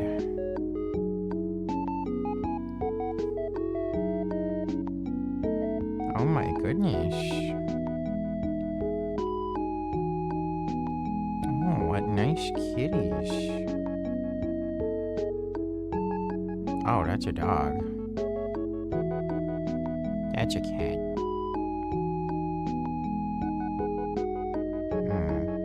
Such nice cats. Oh my god. Cats are eating snack.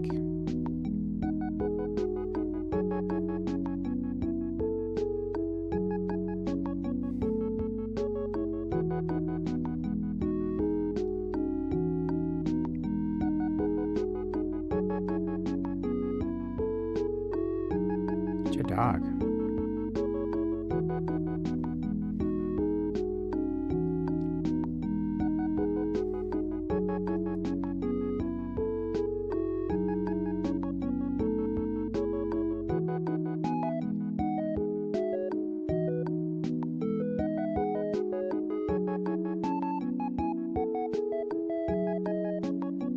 Cat. Looks like he has something on his nose.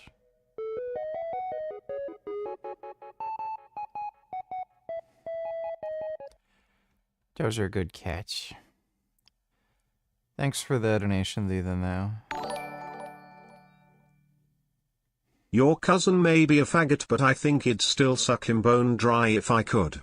I bet your cousin has a very nice cut cock. Well, I'm sure he would appreciate that. Thanks for the donation, CDG. Bootycum, donate $2. I watched Sneeko convert to Islam, yeah? I don't know why he's converted to Islam. He's gay. So he's converted to Islam. Sneeko's gay. Well, I've watched a video from him saying, well, I wasn't sure if I was gay or not, yeah? If you're not sure if you're gay or not, Sneeko, you're gay, yeah? It's very simple, okay? That's what his words, not mine. He converts to Islam because it's become trendy. Remember, people like us telling the truth about Islam, we were attacked and silenced. And then Islam comes in with all its money and it becomes very trendy, yeah? And it becomes trendy because all the money's coming and funding it. Now, Sneeko converts and then he goes and makes some video in Saudi Arabia, very well produced video. He's drawing the American youth. You need to wake up in America, yeah? I watched Sneeko convert to Islam, yeah? Yep. It's just a grift. Thanks for the donation, Bootycum. Step up from the Switch 1, in 2025 it's going to be commonplace to download games that are higher than 50 gigabytes in size.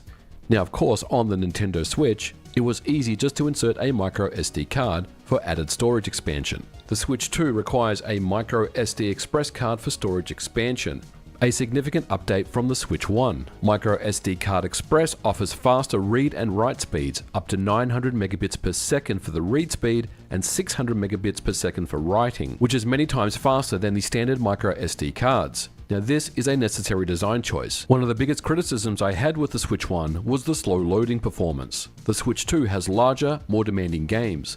With AAA ports like Cyberpunk 2077 that are larger in size means that many of us will rely on micro SD card expansion for storage. Despite PR to suggest that Nintendo isn't done with physical games, all signs suggest otherwise. Game keycards, which only contain a license to download the game from Nintendo's servers, will likely be adopted by the majority of third-party publishers. Yes, they are physical products, but in my opinion they serve no purpose than plastic waste. Yeah, that is just outrageously stupid. Why in the hell wouldn't you just get a PC handheld? So fucking dumb. Just outrageously stupid. There is no actual game on the card itself, and the only main difference between a game keycard and a digital purchase is that you can resell your game keycard. A game like Split Fiction is larger than the max supported Switch 2 physical game card, which is 64 gigabytes. So the reliance on the micro SD card express storage is almost mandatory. Without it, you'll be filling up that internal storage rather quickly. The Switch 2 maxes out at 1080p in handheld mode and up to 4K in docked mode. Immediately you'll notice how cleaner the image looks in both scenarios. The showcase right now is Mario Kart World, the latest. Kid Boo donated $2. When a woman tells a man you're emotionally unavailable, what she's basically saying is, I don't have the ability to hurt you, and it makes me feel uncomfortable. Yeah, pretty much. Thanks for the donation, Kid Boo. Entry in the Mario Kart franchise, and one that I'm having a lot of fun with. Mario Kart World runs at 1440p resolution at 60 frames per second. In handheld mode, it runs at 1080p at 60 FPS. Now, I'll be honest with you guys, I'm mainly a casual Mario Kart player. My favorites in the franchise are Mario Kart 64 and Double Dash on the GameCube. I've never really bothered with Mario Kart after these franchises, and after about 5 to 10 hours of playtime, I tend to just dip. Mario Kart World for me is a different story. It's my favorite game in the series for a very long time. There is many hours of enjoyment here and playtime. The free roam mode is fantastic, and I can spend hours on this mode exploring alone. The knockout mode is a fast-paced challenge that's just right for me to pick up and play when I want. There's so much content and variety here for me to enjoy, and overall it's a pretty fun game.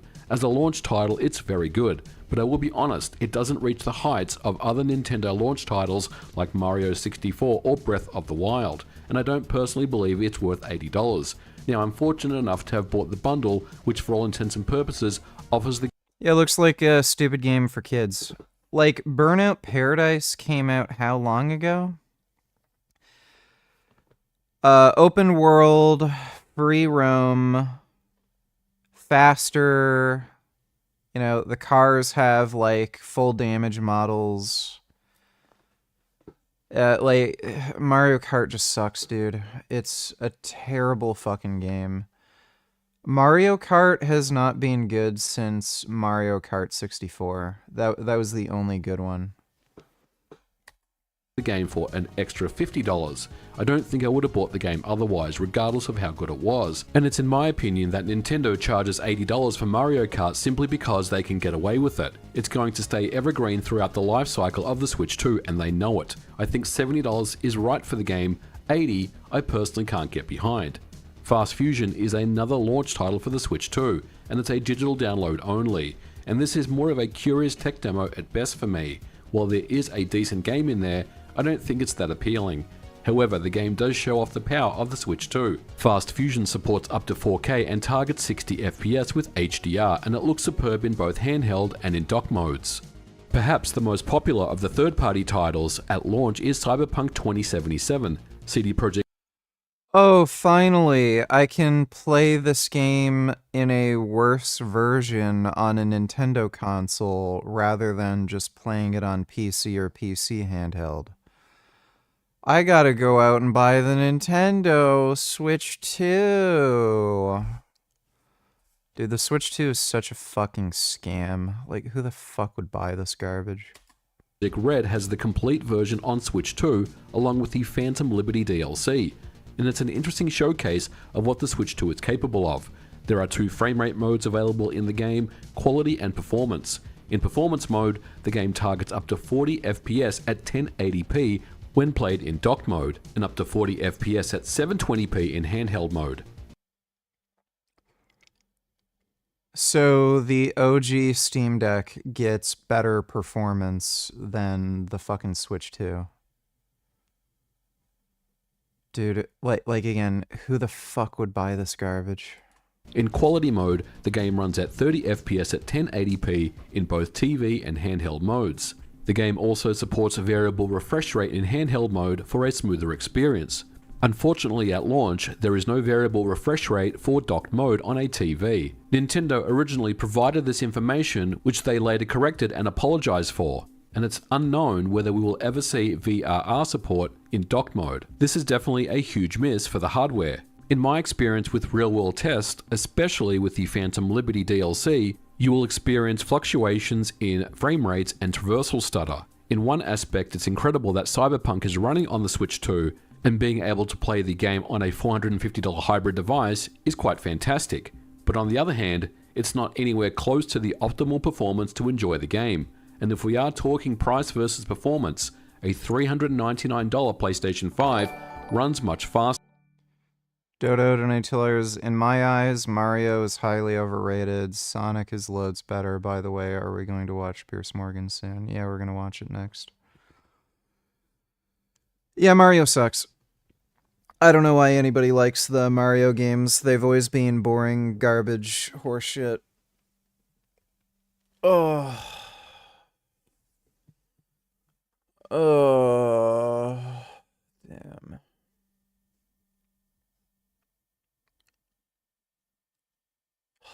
Fuck.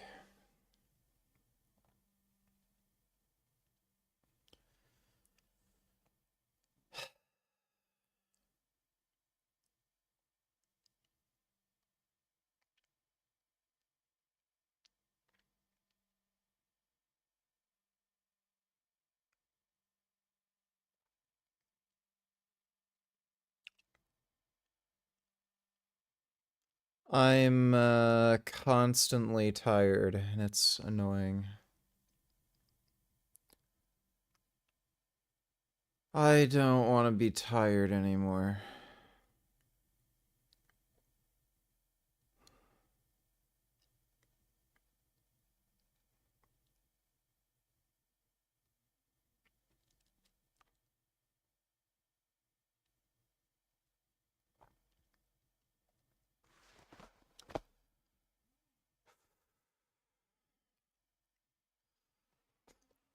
Why the hell do my feet feel so hot? God damn it.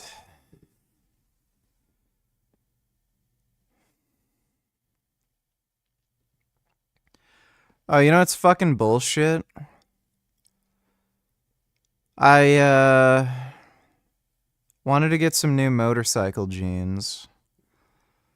So I checked you know, the motorsports store near here, their website. And said, "Oh yeah, Alpine Stars jeans and everything are in stock." I go to the store. They don't have anything. They only have a couple pairs of shitty Joe Rocket and True North jeans. I didn't even bother trying on the Joe Rocket jeans because they just look like fucking shit. The True North ones, they look terrible on me. So I wasn't able to get anything. The Switch 2 looks very clean and quite comparable to the PlayStation 5 version, but it's hard to recommend the Switch 2 version above and beyond anything else. It's also one game with a physical edition complete with the entire game on a 64GB game card, and this is definitely a welcome addition. But again, outside of the Xbox One and PlayStation 4 versions, Cyberpunk would be better suited on other platforms. Just my opinion, of course. Now with new hardware comes new experiences, but what about older Switch 1 titles? The Switch 2 supports backward compatibility with Switch 1 titles under a software layer.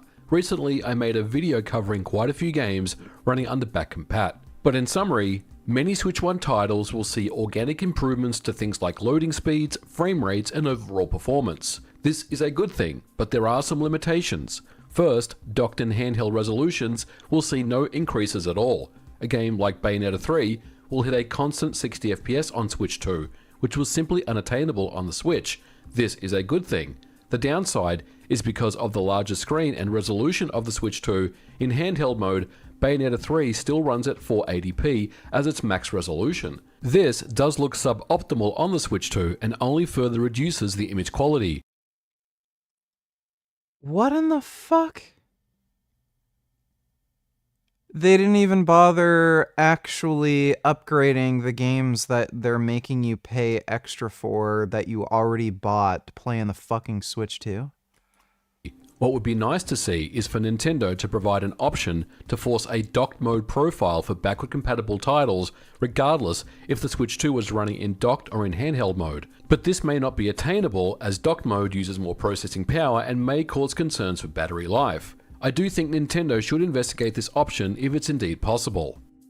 As the Switch 2 is a new platform, native patches known as Switch 2 Editions are updates to existing Switch 1 titles that provide resolution and/or frame rate increases as well as additional content in some instances. These are a welcome addition for current Switch 1 owners who own the games who want to enjoy a transformative experience on new hardware. For example, testing out The Legend of Zelda Tears of the Kingdom immediately shows the improvement not only in fidelity, but also loading speeds and performance.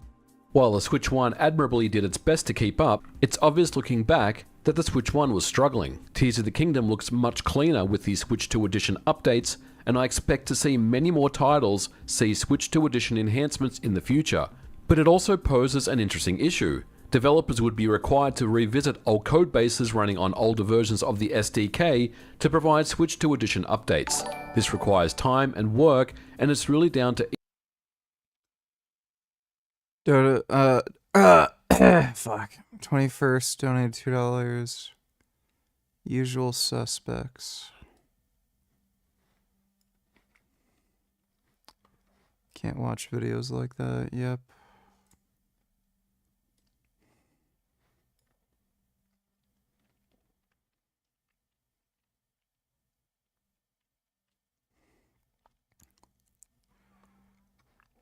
Dude, I would beat the ever-living fucking shit out of those scooter kids. Like, they'd be hospitalized for months.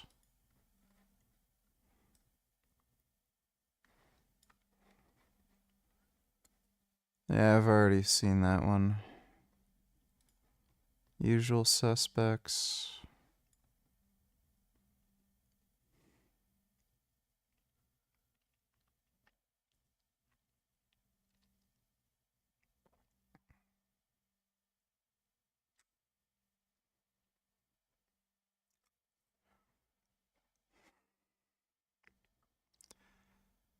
Well, that's a good Samaritan.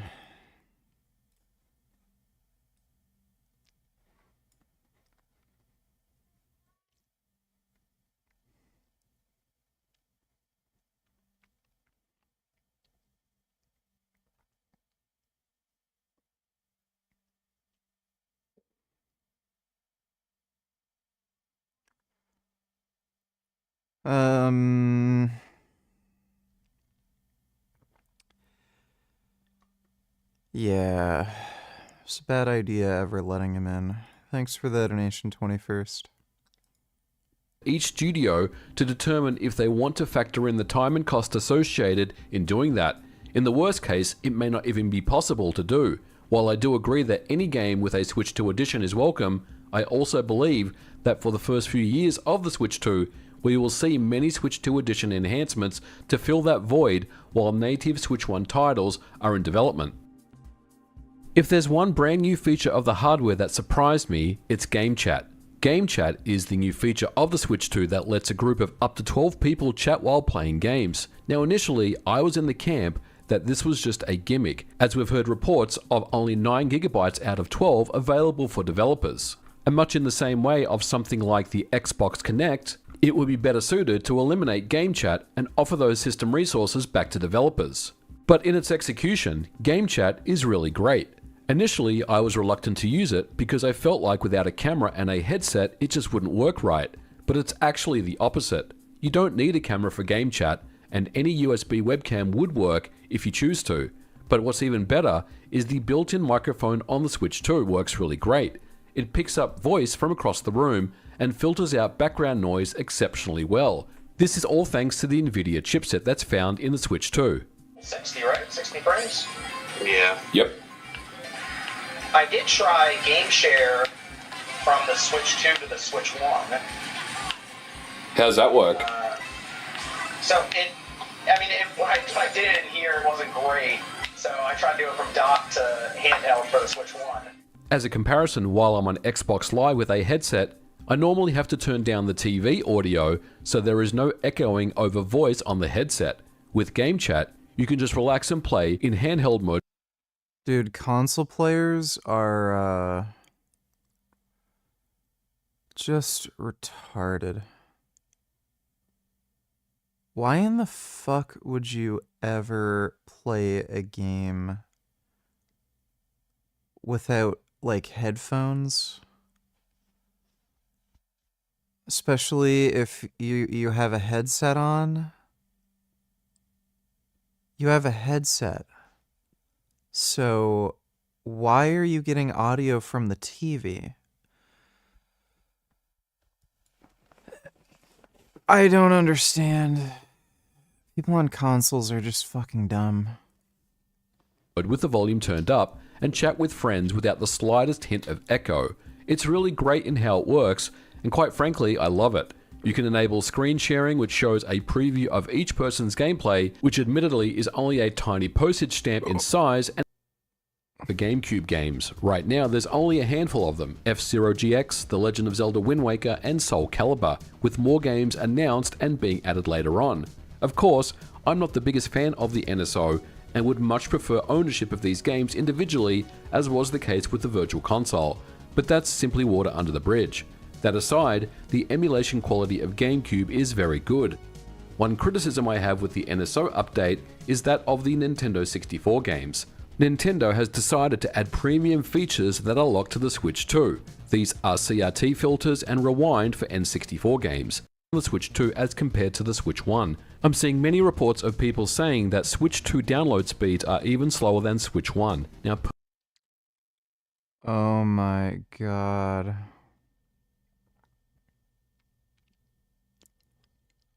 Oh, that is horrific. Personally, I'm not seeing that at all. I do understand that network speeds are based on your home Wi-Fi network setup, so I'm just going to show you my experience comparing Switch 1 download speeds versus Switch 2. So this should not be taken as any type of reference point, this is just the experience that I'm seeing. I'm on fiber internet 1000 up and down, and both devices are connected to a 5 GHz mesh home Wi-Fi setup. For comparison, these are my speed tests between Switch 1 and Switch 2 that I ran side by side. And some people suggested that I should download a game as another comparison, so what I did was I downloaded a smaller title from the eShop, which is rated. That's still not very good. He has a gigabit connection. I can't believe that. 40 megabits per second for the Switch 1? Why in the fuck would anybody have ever bought that console? Was I downloaded with downloads. Many of you watching have probably already bought one and just want to hear my take on the hardware. But for those of you who are on the fence, I think the Switch 2 is exactly the right upgrade that the You should watch this anime, nigga.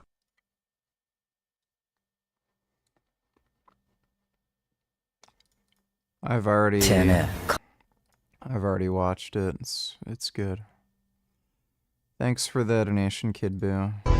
Mr. Jonathan von Artist, all of the Israeli cabinets have genocidal language. We should start asking, why are we funding this? And that not one grain of wheat should be allowed in. That's genocide. Alright, well, this is gonna be AIDS. Oh, I just gotta mentally prepare myself for complete and utter nonsense from the lying gaslighting dipshit. Bassem Youssef. The language. And the result is an extraordinary situation in which two of Israel's top ministers are now banned from traveling to countries that Israel counts as friends and allies. The United States, Israel's oldest and most important ally, is rapidly running out of patience too. President Trump might be the only person outside of Israel who can end this war. This week he called Netanyahu to tell him that a ceasefire and a hostage deal are not enough. He expects the war to end. For today's debate, I'm joined by two very familiar contributors whose insights we value and respect. Jonathan Conricus is a former IDF spokesman and combat commander. Bassem Youssef is a satirist, a former surgeon, and a figurehead of the pro-Palestinian movement. Both have spoken a lot about October the 7th and a long history. Joey Carbstrong got invited onto Piers Morgan twice. And you haven't been invited on once. Despite your connection to Destiny and Andrew. You have to absolutely fucking suck ass at basic 5th grade level networking skills. Or are you just retarded? Loser. I don't know. I just like cats. And cartoons are good too.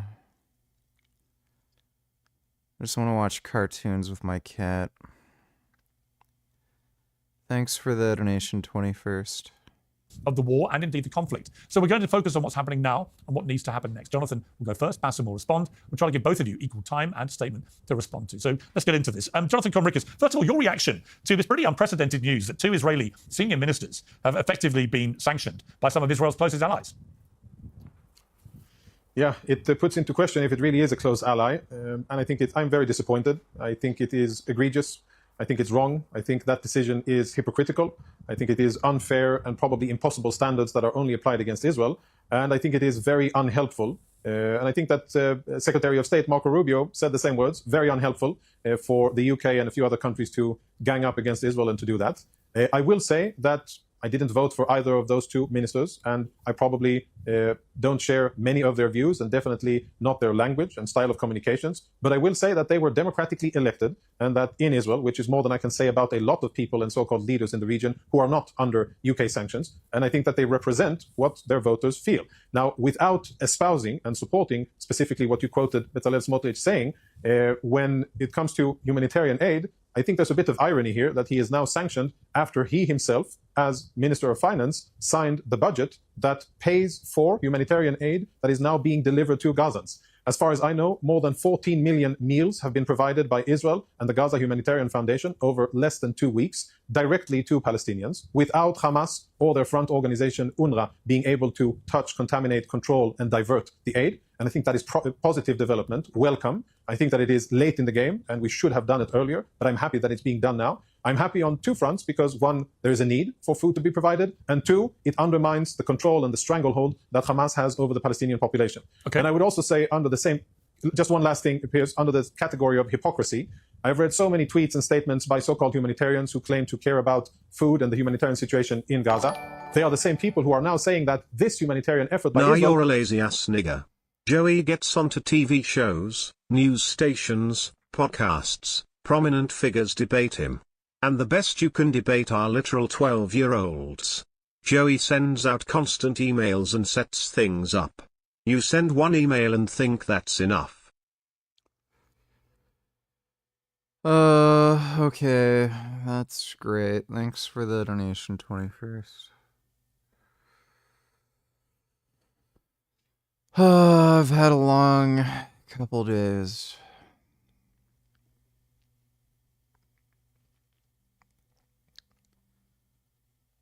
I just want to watch cartoons with my cat.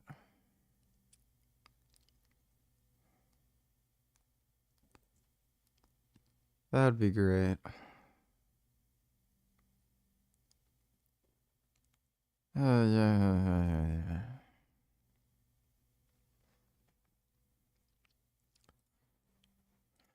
isn't enough and that they don't support it. I wonder why they don't support it. And I think that they don't support it because it doesn't support the UNRWA mechanism that is in place, that keeps Hamas in place, and because it is perhaps the beginning of the end for Hamas. And a lot of people have a vested interest in Israel not defeating its enemy. Okay, Bassem Youssef, your response. You guys are talking about these 2 ministers as if this is the exception. I mean, like, all of the Israeli cabinets have genocidal language. And Mr. Jonathan Conartis on the other side. Dodo, Donate Tellers, Kyle Kalinske, and Hassan, and everyone on the far left are giving credit or going to give credit to Trump for not letting the U.S. get involved in Israel's war with Iran. I hate these people and Trump so much. Me too.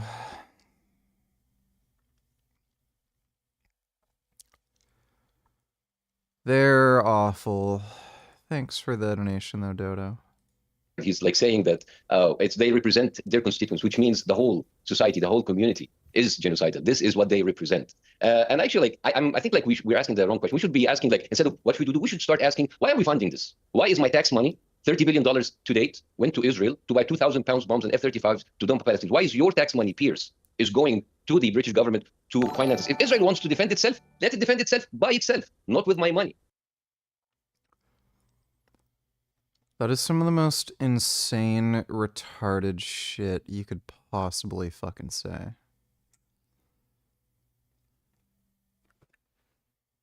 Like, did we ever have this attitude during World War II? Why are we helping, like, France and the UK and Poland? Can't they defend themselves with their money? Like, it's just so fucking dumb. There's no, like,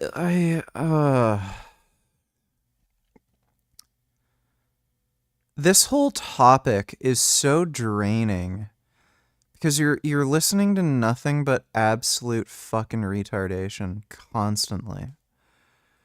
Kid Boo Donate Tellers, if this becomes widely available, do you think this will create legit fem cells?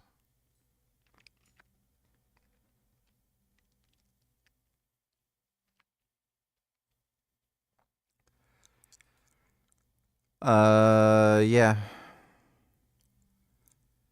Once we have, like, good sex robots, it's fucking over.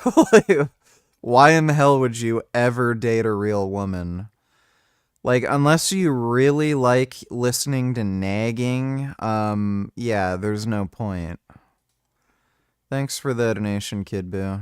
And also, like, this is like a country it's bragging that this lobby is buying off politicians in America. AIPAC is bragging about 80% of Congress being paid by them. If one Which cartoons were you gonna watch? Well, I kind of want to watch the Street Fighter 2 anime movie. I think I might watch that with Gum Gum. politician in the EU, in Britain, in America was paid with bribed by Russian money, oh my God, you're going to have 6-month wall-to-war coverage, foreign interference, democracy, imperial corruption. But with Israel, crickets, complete radio silence. And I brought this, by the way, many times, and it was just like you flow over it because this is the real question, right? So he's literally claiming AIPAC is comparable to Russian interference. They're an American lobbying association.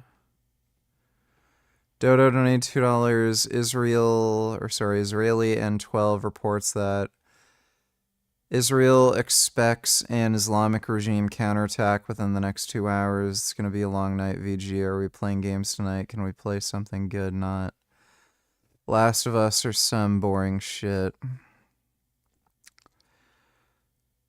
We're not going to be playing games tonight. I started the stream too late and I'm tired as fuck, so we're not playing games. But we'll probably play Battletoads tomorrow. Thanks for the donation, Dodo. Right? Because you would spend 3 hours talking about if this is a proportionate response, but we'll not talk about 3 minutes. Why is my money, why is hurricane relief funds in Carolina, in America, are going to fund Israel? Also, like, I don't understand the relationship between America and Israel. It's like, it's the most effed up situation ever. We're like the world's most pathetic sugar daddy. We give them billions of dollars and they shit on us. Like Mr. Jonathan said, now we're ganging on them. We're not helpful. Dude, we gave you $30 billion to bomb children and it's not enough for you. Like, I mean, at least when you pay a dominatrix, you know that you're getting fucked. But What is that? Like 0.1% of America's military budget?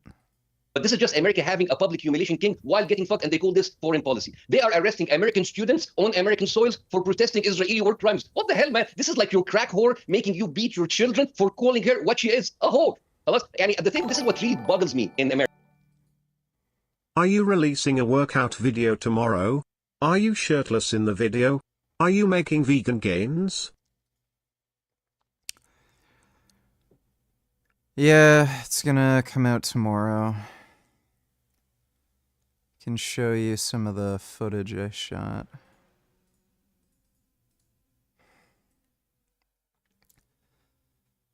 This has to,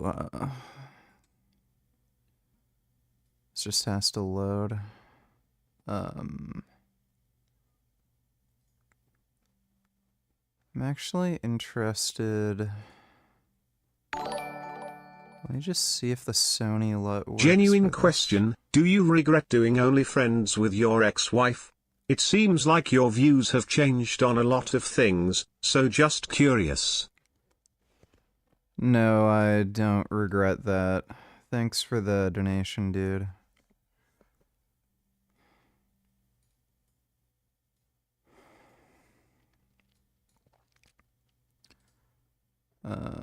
Yeah, there it is. Let me just see.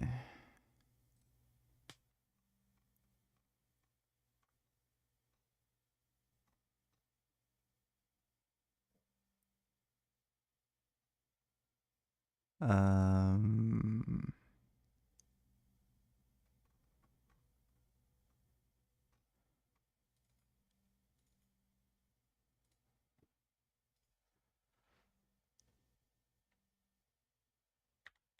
think that actually looks good.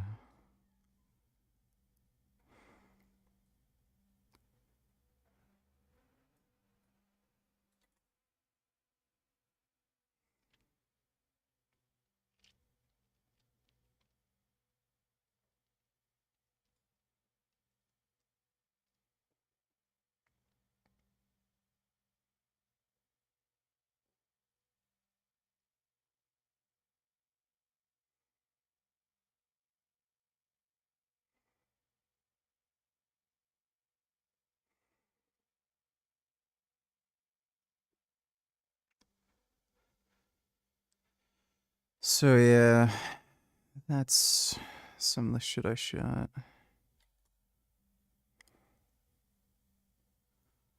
It's 38 minutes long. I did 2 workouts here. It's over 2 days.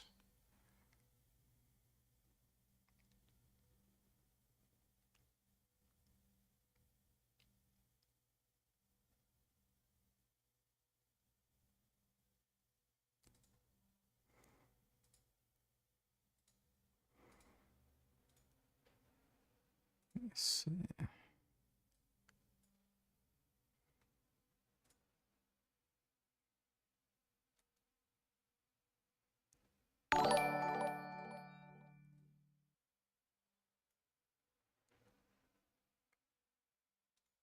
Vegan Irishman donated $2. Are you gonna do some what I eat in a day vids as well? Yeah, that's what it is basically. Like I show you all like whatever I eat and the training I do. Thanks for the donation, Vegan Irishman.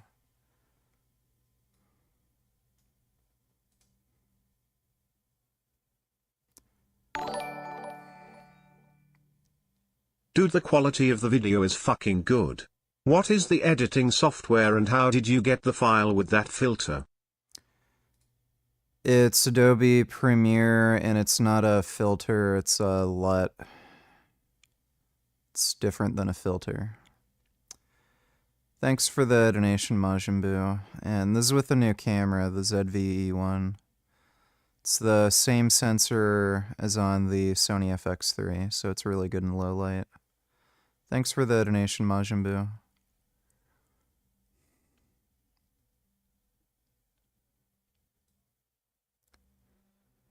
Alright, here we go.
Like how you can see some of the like striations of my traps. I like the way that looks.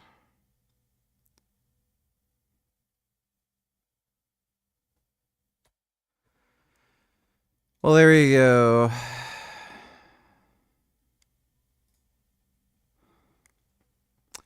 But yeah, I just gotta do some, I gotta adjust the audio, and then the video is basically done. America. The right and the left, they fight each other tooth and nail over gun control, education, minorities' rights, healthcare, DI. But when it comes to Israel, everybody competes to be Israel's favorite bitch. Republicans hate handouts unless it's for Israel. And Democrats, they love human rights unless it's for the Palestinians. I mean, this is a Delulu state. You guys are Delulu. You are Delulu. Like, I came here today to witness for myself how someone can lie so shamelessly. The guy is like a human pinball machine. Every question lies on him into Hamas. It's like a magic 8-ball with one answer. Hamas. Yani, at least flat earthers, they make things interesting. You guys are boring. You are like the same thing. I left all of this. I left the media because of this. I come back. It's a freaking Groundhog Day. Every day, the same question, the same thing. Dude, nobody believes you. You are liars. Okay. Nobody believes you. Okay, let me just say, well, since you haven't been on media for a while, Bassem, you probably would have noticed I've become quite unpopular, actually, with the pro-Israeli lobby, because I've been increasingly critical of Netanyahu and his government, and believe they have... Because if you're not your doormat, That's if you're not entirely accurate, they will not do it. Yeah. Oh, okay, but, you know... Piers, that's all right, not but entirely that's accurate. you may have missed that. But Jonathan Comrickers, your response to what Bassem Youssef said. Dry skin, deeper wrinkles, and crepiness are just a few of the visible signs of aging. Also, I'm told. Fortunately, today's show is sponsored by with the code Piers, P-I-E-R-S, at checkout. Just go to oneskin.co. That's co with no M, oneskin.co. Well, I could choose to respond to many things. I could respond to your foul language. I could respond to how low you speak. I could respond to your nonsense rhetoric. And basically, I think it shows that you've been out of the business for a while because you're regurgitating a lot of stuff that's really old. I think you should update your poison. You should get an updated version of the talking points against Israel. All of the things you said they're quite low level. They're not very impressive. I've heard it a million times, and it's quite childish. It's Pendler, like, doing practically any back exercise is likely going to have some carryover to pull-up strength, but the best way to improve your pull-up strength is to do pull-ups, but other lifts are going to have some amount of carryover. Interesting for me to hear that from an Egyptian. Last time I checked, Egypt is the second largest beneficiary of American money. And if you reportedly really care about your tax money, then have you asked yourself why the US is providing so much money to Egypt and what the US gets in return? And what I would like to know is why is the Arab Egyptian Republic refusing to receive refugees, their Arab Muslim brothers from Gaza, and why are they so inhumane and cruel and preventing poor Gazans from escaping a war zone? Last time I checked, the only war where civilians have been prevented from leaving, escaping, fleeing a battlefield is this war. I cannot remember, and maybe you as a comedian can think of another war where civilians were prevented from a neighboring non-hostile state to flee the war. I cannot remember any such thing. And I think that the country where you come from has a lot to answer from. I know that you're more confident in bashing Israel and talking conspiracy theories and AIPAC this and that and all of the other nonsense that you regurgitated. But let's talk about Egypt. Let's talk about their responsibility. Let's talk about US funds to Egypt. Let's talk about their cruelty. Let's talk about how they have prevented humanitarian access to Gaza. Let's talk about the fact that they have built the world's biggest wall that dwarfs the Chinese wall and all. I know exactly what he's going to say next. Oh, think of the children. You're saying all of this nonsense. Why don't you think of all the poor children? All Israeli security walls between Gaza and Egypt. Why did they do that? Out of Muslim compassion? Out of care for humanitarian rights of their Arab brothers? No, because they want the poor Gazans in, and because they know that programs like this one and other programs will support Hamas propaganda and will blame Israel for what's happening, when in fact Gazans should have been evacuated out of Gaza in the second or third week of the war. We would have defeated Hamas quickly. No one was helping me film. I bought a new fancy gimbal. This thing, and it tracks your movement, so it makes it look like somebody's filming for you.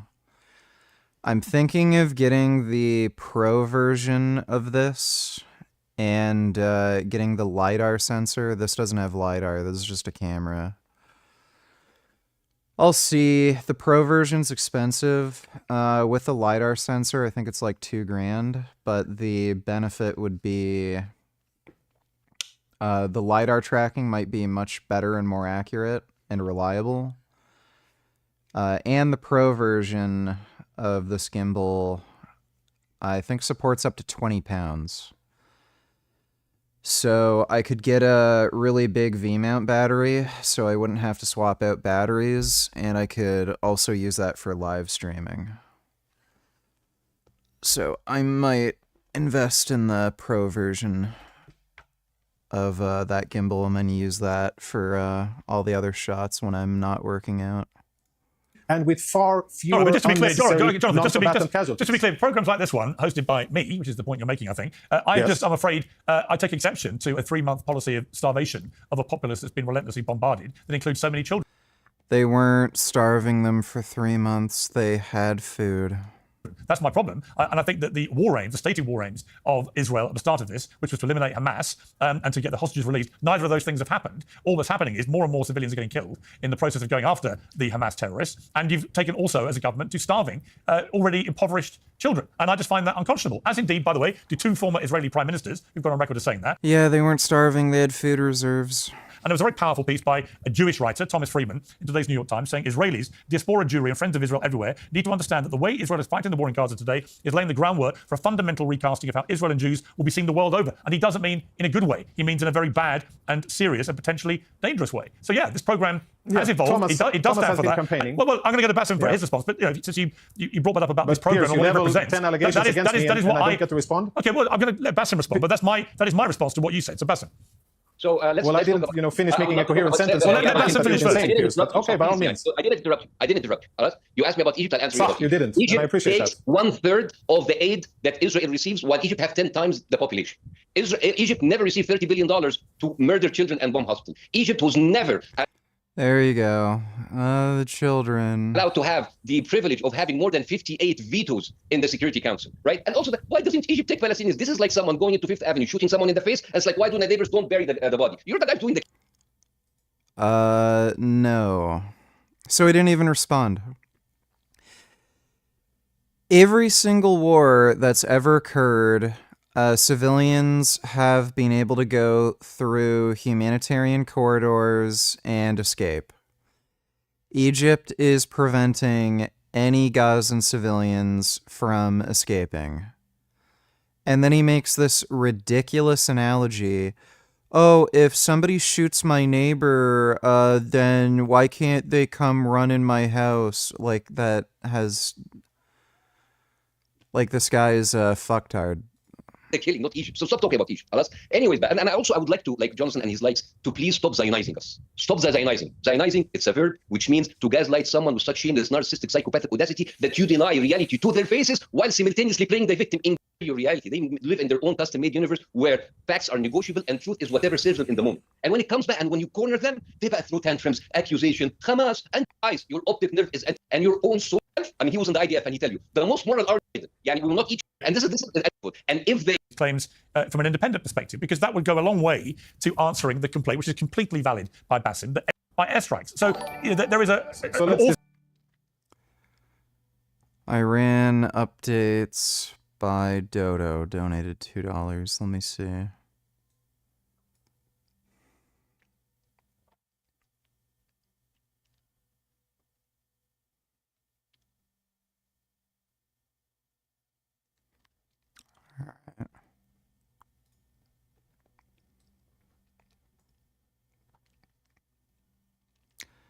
Ayatollah Khomeini issues his first statement after the Israeli attacks. At dawn today, the Zionist regime extended its vile and blood-stained hand to commit a crime in our beloved country, further exposing its wicked nature by targeting residential areas. Yeah, The regime must now await severe punishment. Maybe don't store nuclear materials in people's apartment buildings. What a bizarre statement. They attack nuclear sites. Like, the powerful hand of the armed forces of the Islamic Republic will not let them go unpunished, God willing. In the enemy's attacks, a number of commanders and scientists were martyred. Their successors and colleagues will immediately carry on their duties, God willing. Yeah, that worked out pretty well for Hezbollah. With this crime, the Zionist regime has prepared a bitter and painful fate for itself and will certainly receive it. So basically, they have no plan, they can't retaliate, and they're just retarded. That's pretty pathetic.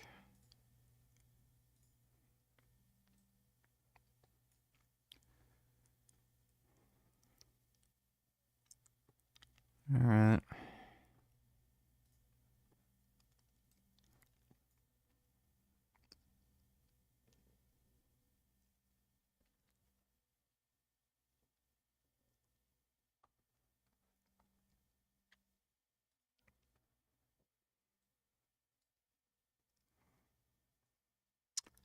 Get fucked. Thanks for the donation, Iran updates by Dodo. Iran updates donated $2. Tools. Peace with Iran. Well, there you go. They're getting funded by, China, Qatar, the Iranian regime. Dude, Code Pink is just... How are they even allowed to operate in the United States? Social justice warriors. Israel's bombs! No war with Iran! We are very upset tonight because Israel has started to bomb Iran. And this is precisely at the time on Saturday when there was supposed to be a continuation of talks with Iran. Israel says these are preemptive strikes. The only thing they are preempting is a peaceful dialogue between the United States and Iran to come to an Iran nuclear deal, which Israel does not want. And Israel is dragging the United States into this war. It's setting a region that is already on fire further in flames. People of the world want Gay.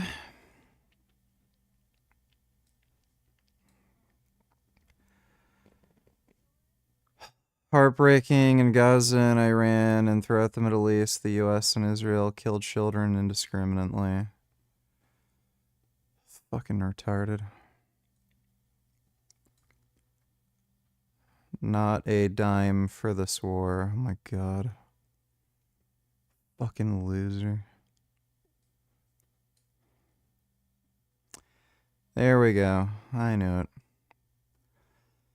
Israel attacks regional power doing U.S. nuclear negotiations amidst a genocide and a captive population. Bombing Yemen and Lebanon, occupying Syria, and they're still the victims. What a fucking idiot. Thanks for the donation, Iran updates. On that, I know that, Jonathan, you and I think agree about that, right? I think it would be in Israel's interest and the world's interest if they simply lifted the ban on journalists and allowed independent journalists to do their job and verify all these things that are happening. I mean, you agree, right? Tax day has passed, but for millions of Americans, that's where the trouble begins. The IRS is now ramping up enforcement.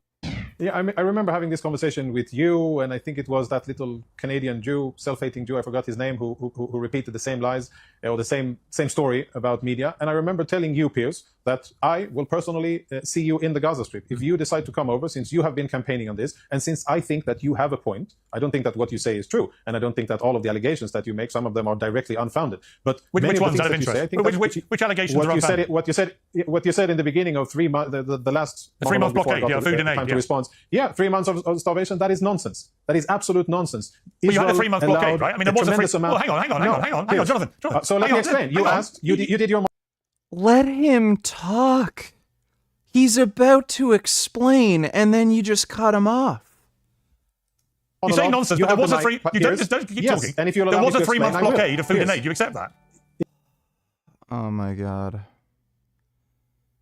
Okay, like I'm this close to just not bothering. Dodo donate $2. I'm just curious, is this what Dr. Avi actually expected when he voted for Trump? He said he would be better for Israel. So did he anticipate Iran escalating by enriching uranium and Trump doing nothing to support Israel?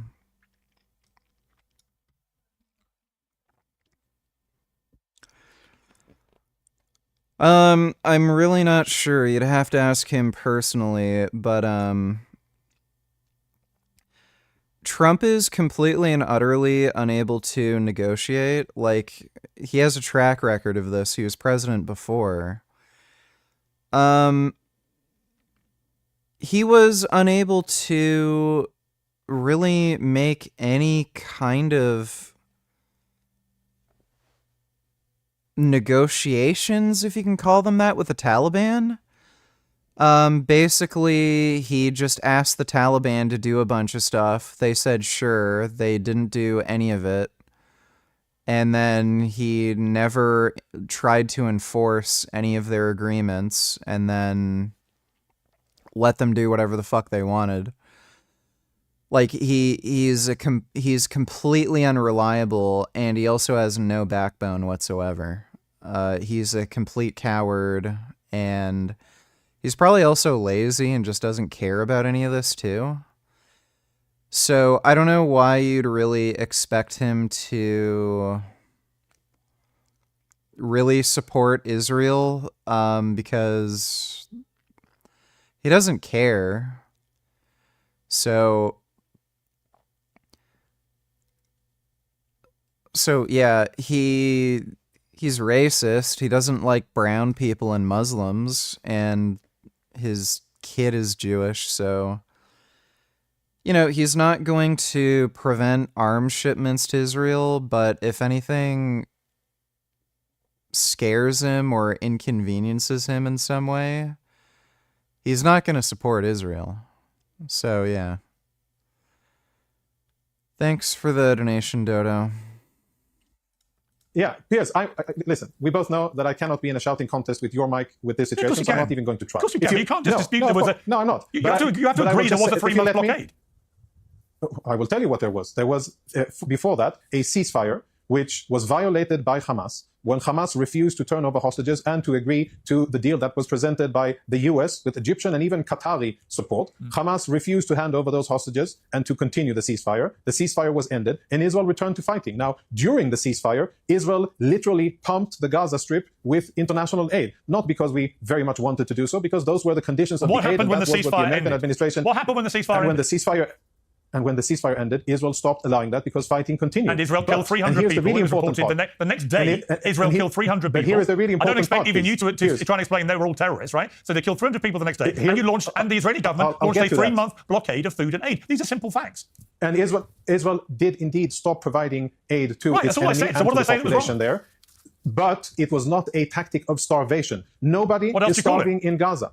Nobody is starving in So Gaza. why are they risking death, after the Gaza Strip stampeding was each other to get flooded to food? with international aid, Piers, after the Gaza Strip was flooded with aid, and when UN warehouses couldn't even meet the capacity, and when truckloads were delivered from the Israeli side and weren't even taken by the UN on the other side and by their Hamas counterparts, that is when Israel said, okay, we're also going to go back to fighting, and nobody is starving in Gaza. That is a complete fabrication. And if you speak about 4K evidence and all of that, Bassem mentioned a lot of nonsense, but you speak about evidence, you know how many videos I've seen of fat Gazans, of fat Hamas fighters, of overweight Gazans? Do you know how difficult it is for an Israeli to believe that Gazans are starving when I see in social media that there are open hotels, that the markets have fresh produce, and that I know the amount of food that is coming into the Gaza Strip? So allow me to question and doubt everything what you say. Ya Habibi, allow me to question and doubt everything that you say, Mr. Comedian Bassem. And because you don't have standing, you don't have knowledge, you're outdated, you're repeating. I'll give you credit for saying catchy things and sound bites. You do that very well. But in terms of actually knowing what's going on in Gaza, you have no clue.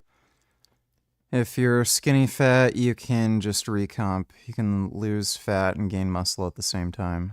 You're a complete uneducated person who is just regurgitating monologues and catchy names and popular culture. And you don't think that branding Gazans a bunch of fat Gaza. people who aren't starving? You think that's not a catchy little phrase? This is the to get funniest shit attention? I've ever heard. I mean, come on. Really, Jonathan? You're reduced to saying that all Gazans are so overfed, they're all fat. Come on, man. Send them treadmills and pelotons. Piers, the only really skinny people that I've seen in Gaza, you know who they were? They were Israeli hostages that were starved by Hamas. They are the only skinny people, malnourished and tortured people that I've seen coming out of Gaza. They are the only ones that have been really malnourished. All the other ones that I've seen, and believe me, I have watched hours and hours of. You can literally look at the news segments put out by like CNN and shit. Most people are normal weight, and then maybe like 10 to 20% are overweight. Like, there's quite a lot of overweight people that you can see in the like that footage where they're picking up aid. There's a lot of fat fucks. Footage of Gaza that none of you have taken the time to watch, and I've seen Well, let a the lot of journalists in healthy then. and some Why of don't you them, let the yes, journalists overweight. in to verify whether And there are I've said to actually you, Piers, any starving come. people in Gaza? If you're so right, and all the Gazans are incredibly Yes. fat from all the extra food they've been No, eating, that's not what I said. You did Piers, I actually. didn't Then say why that. don't you I let the didn't say that. journalists? No, I didn't. Okay, I'm fucking done with this. So they're just talking over him, straw manning, not listening to anything he says. I'm done. Today I'm surrounded by 20 Kermit the Frogs. Do you believe you are Jordan Peterson? What do you mean by believe? I don't know if you're copying my voice or what. That's the circular definition. That's the circular definition. You stake your life You stake your on it, life on it. and you die And you for die it. for it. I feel like I'm talking to myself here. How much do you know about me? Hypothetically, if you were born Jordan Peterson, but you talked like Kermit the Frog, that would just make you a human with a frog voice. You're generating an impossible, restricted, hypothetical with no precursors to back me into. I can't tell them apart. You like eating red meat, right? Sure. And what do Jordan Petersons love eating more than anything else? Why are you asking me? Because you are Jordan Peterson. You say that. I haven't claimed that. Is this Jordan Peterson versus Kermit the Frogs? Don't be a smartass. Either you're Jordan Peterson or you're not. Which is it? You're really quite something. That's because you're Jordan Peterson, you're not a frog. Yeah, I'm done with you.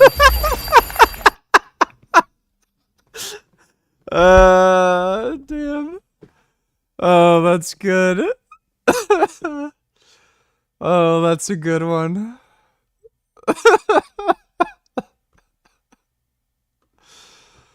Oh, dude, he's getting memed on so hard for that Jubilee thing. Nobody's taking him seriously at this point. Creators of the hover pen. The United States has been the best place in the world to invest over the last 100 years. The US share of the world stock market cap has climbed consistently and now stands at over 60% of the world equity market, which is astonishing for a country that accounts for just over a quarter of global GDP. One of the reasons has been the success of US mega-cap tech stocks. Just 3 companies, Apple, Microsoft, and Nvidia, make up 10% of the global equity market capitalization. But even if you exclude the tech sector, America's share of global equities is still more than 50%, which is the highest it's been in decades. The reason investors all over the world love investing in the United States is that the US has deep capital markets, a fair legal system, stable rules and taxes, open capital markets, a business-oriented economy, and its markets have had great returns over time. Just yesterday, a British fintech company, Wise, announced its plans to switch its primary listing to New York from London in an attempt to attract more investors and improve liquidity in its shares. The stock rose more than 10% on Thursday after this announcement before falling back. There are reasons to believe that Wise's move might be unwise. While there has been a belief in recent years that US-listed companies trade at a premium to internationally listed companies, research by James Arnold at UBS has shown this to be untrue. He found that when comparing 60 British blue-chip stocks with US peers that were most similar to them, that the British stocks were either in line with US peers in terms of valuation or slightly overpriced in 40% of the cases. The underperformance of the British stock market was explained by the massive returns of US tech stocks like Meta and Amazon, which have no real peers in the UK or anywhere else. The reason that Wise's decision to relist in New York might not make sense is that the Trump administration has been making moves to punitively tax foreign investors in US securities, and to even apply these additional taxes to things like the profits earned by the US subsidiaries of foreign-owned multinational firms. The reason given is once again retaliation for the unfair practices of foreign countries. Foreign investors, who as a group have more than $60 trillion invested in the United States, are growing increasingly worried about a little publicized provision in Donald Trump's 1,000-page long One Big Beautiful Bill Act, which passed through the US House of Representatives last week and is now being considered by the Senate, which includes the most sweeping changes to the tax treatment of foreign capital in the US in decades under a provision known as Section 899. Foreign investors are already subject to a 30% withholding tax on things like compensation for services, interest, dividends, rents, royalties, annuities, and certain other payments. Purchasers of US real estate have to withhold 10% of the sales price from payments to foreign sellers. The precise tax rate varies based on jurisdiction due to different tax treaties, but if enacted, the US president would be able to apply an increase in taxes on dividends and interest on US stocks and bonds by 5% per year for 4 years, which would raise the withholding tax to as much as 50%. Emmanuel Cow at Barclays suggested in a note that the mere passage of the tax legislation could make dollar assets less valuable for foreign investors. Trump's One Big Beautiful Bill Act also includes a 3.5% tax on remittances, which means that foreigners will possibly be punished for investing money in the United States using Section 899 and also for sending money back home, a form of capital controls. The head of FX research at Deutsche Bank told CNBC, Section 899 challenges the open nature of US capital markets by explicitly using taxation on foreign holdings of US assets as leverage to further US economic goals. He said, "We see this legislation as creating the scope for the US administration to transform a trade war into a capital war if it so wishes." There are a long list of ways that this could backfire on the Trump administration, but before I dig into that, let me tell you about this week's video sponsor, Novium, available at 10% off today. While Section 899 might at first appear to only impact foreign investors, it could cause all sorts of problems for the US government, US businesses, and US investors. Alan Cole of the Tax Foundation was quoted in the If Gazans were actually starving, wouldn't there be gangs of men butchering and killing people? That's what people do when they're starving, they eat each other. What are the cannibalism stats in Gaza? 0. That's a very good point. I'm pretty sure, yeah, it's 0. Thanks for the donation, Kamichner Gordon. Economists describing this as being like the US telling the world, we're tossing a grenade at your stuff while it's inside our house, but we're also tossing a grenade inside our own house. He said that the White House must hope that the mere threat of Section 899 taxes persuades countries to wind back their own levies. At a time when the US is planning to add $2.4 trillion in additional borrowing to the US national debt, it might not make sense to threaten the investors that the US administration are hoping will buy the debt that they're planning on issuing, as obviously the riskier an investment becomes, the higher the return investors require to make it. At the current interest rates and the current level of debt, about 12% of the federal budget was spent on interest payments alone last year. That was more than was spent on national defense or Medicare. As the country borrows more, this will rise, and it'll rise even more if the US starts passing laws that allow the president to target investors on a whim. Bill Dudley, the former president of the New York Fed, wrote in an opinion piece for Bloomberg that America is becoming less attractive to global investors at a time when its government needs them more than ever.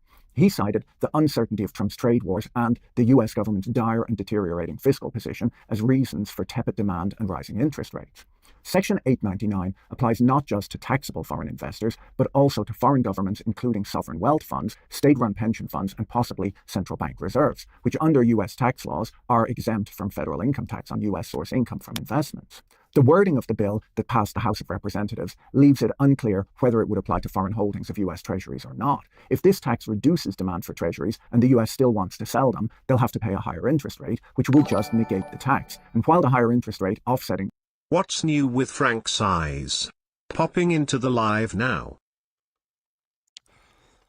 Well, he got another corrective surgery. And according to him, his eyes are better. But his life is definitely getting worse. Thanks for the donation. Fuck Iran, fuck Palestine. The tax might seem like a wash. The very fact that the US government is willing to constantly change rules to, for some reason, punish foreigners for investing in the United States can be expected to make foreign investors wary of investing. As disruptive as Trump's tariffs have been, this new tax, if crudely applied, could be even worse, as the United States depends much more on international investment than it does on international trade. Foreigners have invested $62 trillion in American assets, while Americans have only invested $36 trillion abroad. The balance at 90% of GDP is by far the lowest net international investment position of any big rich economy. 1/3 of America's government debt, amounting to $9 trillion, is held by foreigners.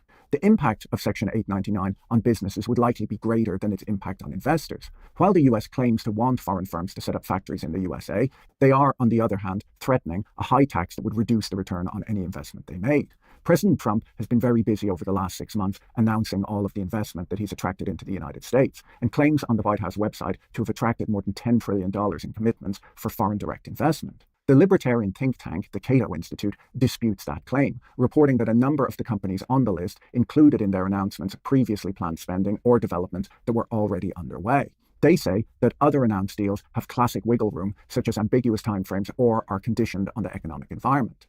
The FT reports that these huge investment announcements have not translated into any upgrades to capital expenditure expectations at a company level.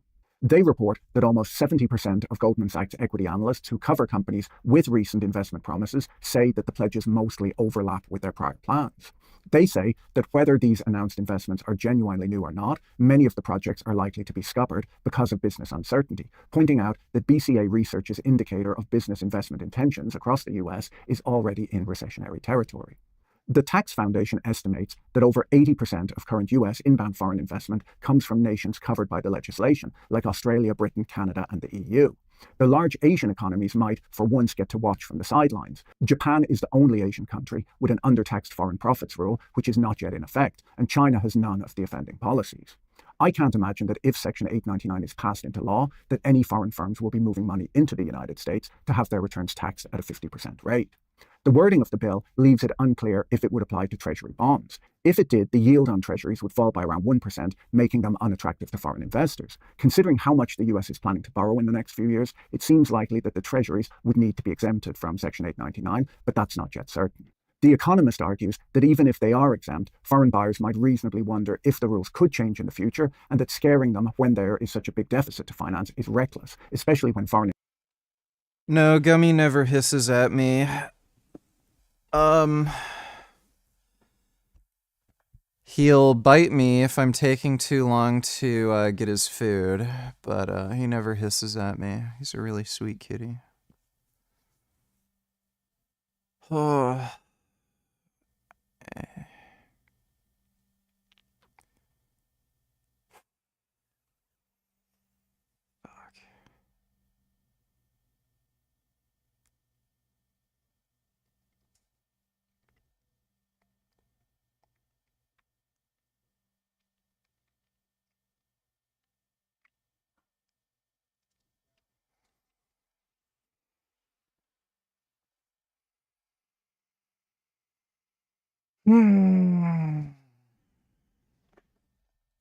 investors have already become skittish about American assets after Trump's Liberation Day tariff announcement.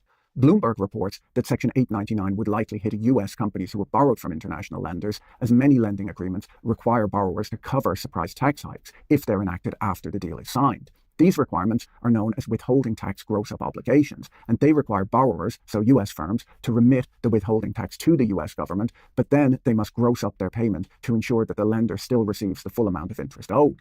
So, for example, a 5% withholding tax would require a borrower owing $1,000 in interest to a foreign lender to remit $50 to the US government and then gross up its payment so that the lender still receives $1,000 after tax. The borrower's combined tax and interest payment would actually be even higher, according to Bloomberg, as the gross-up payment itself is also subject to withholding tax. This means that they would find themselves paying 5.3% in additional interest if this 5% tax hike was applied. You might think that this is not a big deal. After all, how many American firms borrow from foreign-owned banks? According to the Institute of International Bankers, foreign banks underwrite more than 70% of the debt issuance for foreign companies in the US, representing almost a third of total dollar-denominated debt issuance. Banks like Deutsche Bank, TD Bank, Barclays, and Santander are big lenders to American companies and would have withholding tax gross-up clauses written into most of their loans. A senior executive at a big Wall Street bank told the Financial Times that Section 899 is one of the more worrisome ideas to have come out of DC this year, saying if this goes forward, it will definitely cool foreign investment in the United States. Morgan Stanley say that Section 899 would put pressure on the dollar and disincentivize foreign investment, while JP Morgan say that if passed, it would have significant implications for both US and foreign corporations. The Global Business Alliance, a trade group that represents the largest foreign multinationals investing in the US, says that the long-term implications will be quite severe for international companies operating in the United States. So what are the unfair foreign taxes that Trump is so upset about? Well, the bill targets countries who apply digital service taxes, which in the UK is a 2% tax on search engine, social media services, and online marketplaces on the revenues they made from their UK users. This is applied to firms from any country, but it mainly affects American tech giants. According to Chatham House, that tax brings in about $1 billion a year on average. The bill also targets countries with undertaxed profit rules, which are part of a 2021 OECD global tax deal, which the US played a pivotal role in pushing forward and involved 139 countries, including the US. Its purpose was to create a more unified international tax regime and require large companies to pay more taxes in countries where they have customers and less in countries where they are formally based. The agreement set out a global minimum tax of 15%. The idea was to tax companies who set up corporate headquarters in a low or zero tax jurisdiction while selling services to customers in countries that charge corporate taxes. Trump withdrew from this deal on his first day in office, describing it as a discriminatory foreign tax practice. In truth, the US has its own tax, which is a 10% minimum tax that's to prevent foreign and domestic corporations operating in the United States from avoiding domestic taxes by shifting profits out of the country. Section 899 is not the only thing that foreign investors have to worry about. On his first day in office, President Trump passed an executive order directing the Treasury Secretary, in consultation with the Commerce Secretary and the U.S. Trade Representative, to investigate whether any foreign country subjects U.S. citizens or corporations to discriminatory or extraterritorial taxes pursuant to Section 891 and to provide a report by April 1st, 2025. April 1st, of course, being Liberation Eve, which I expect to someday become a national holiday. If such practices are found, the president can invoke Internal Revenue Code Section 891 to double the tax rates on citizens and corporations of those foreign countries. Section 891 is a provision that was enacted under FDR in 1934, giving the president the power where if he determines that a foreign territory has a discriminatory tax and he makes a proclamation, then there is a doubling of tax rates on the citizens and companies from that country. Under Section 891, the increased tax rates could apply to compensation for services provided by globally mobile employees in the United States. So, for example, services provided by a U.S. non-resident employee sent to the United States on a business trip, or trailing compensation related to a previous period working in the United States, such as U.S. source retirement distributions or an employee stock plan, if not otherwise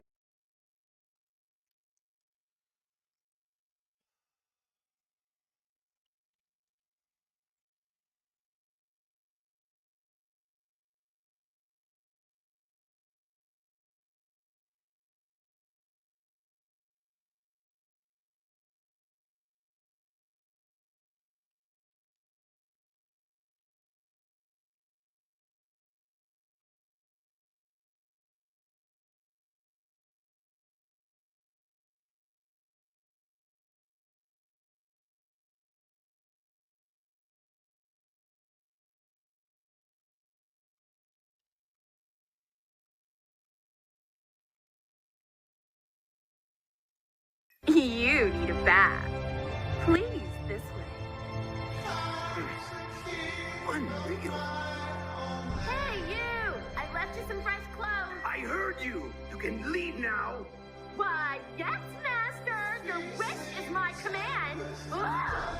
The female species. Such an enigma. He's used to getting what he wants, that's all. He's like a spoiled little kid. Man, sounds like you.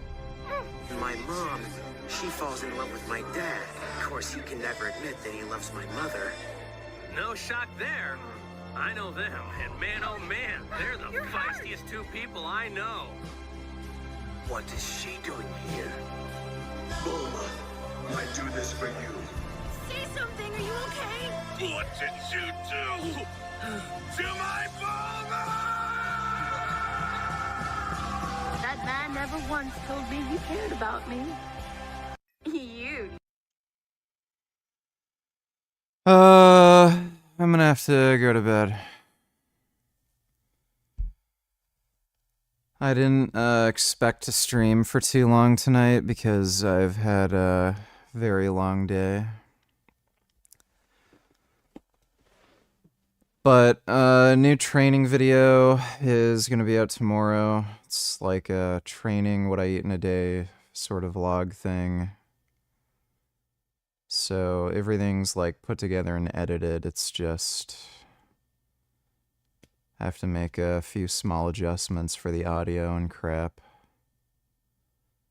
But that'll be out tomorrow, probably by the afternoon. And should be able to stream at a normal time for a usual length of time tomorrow. But hope you all had fun.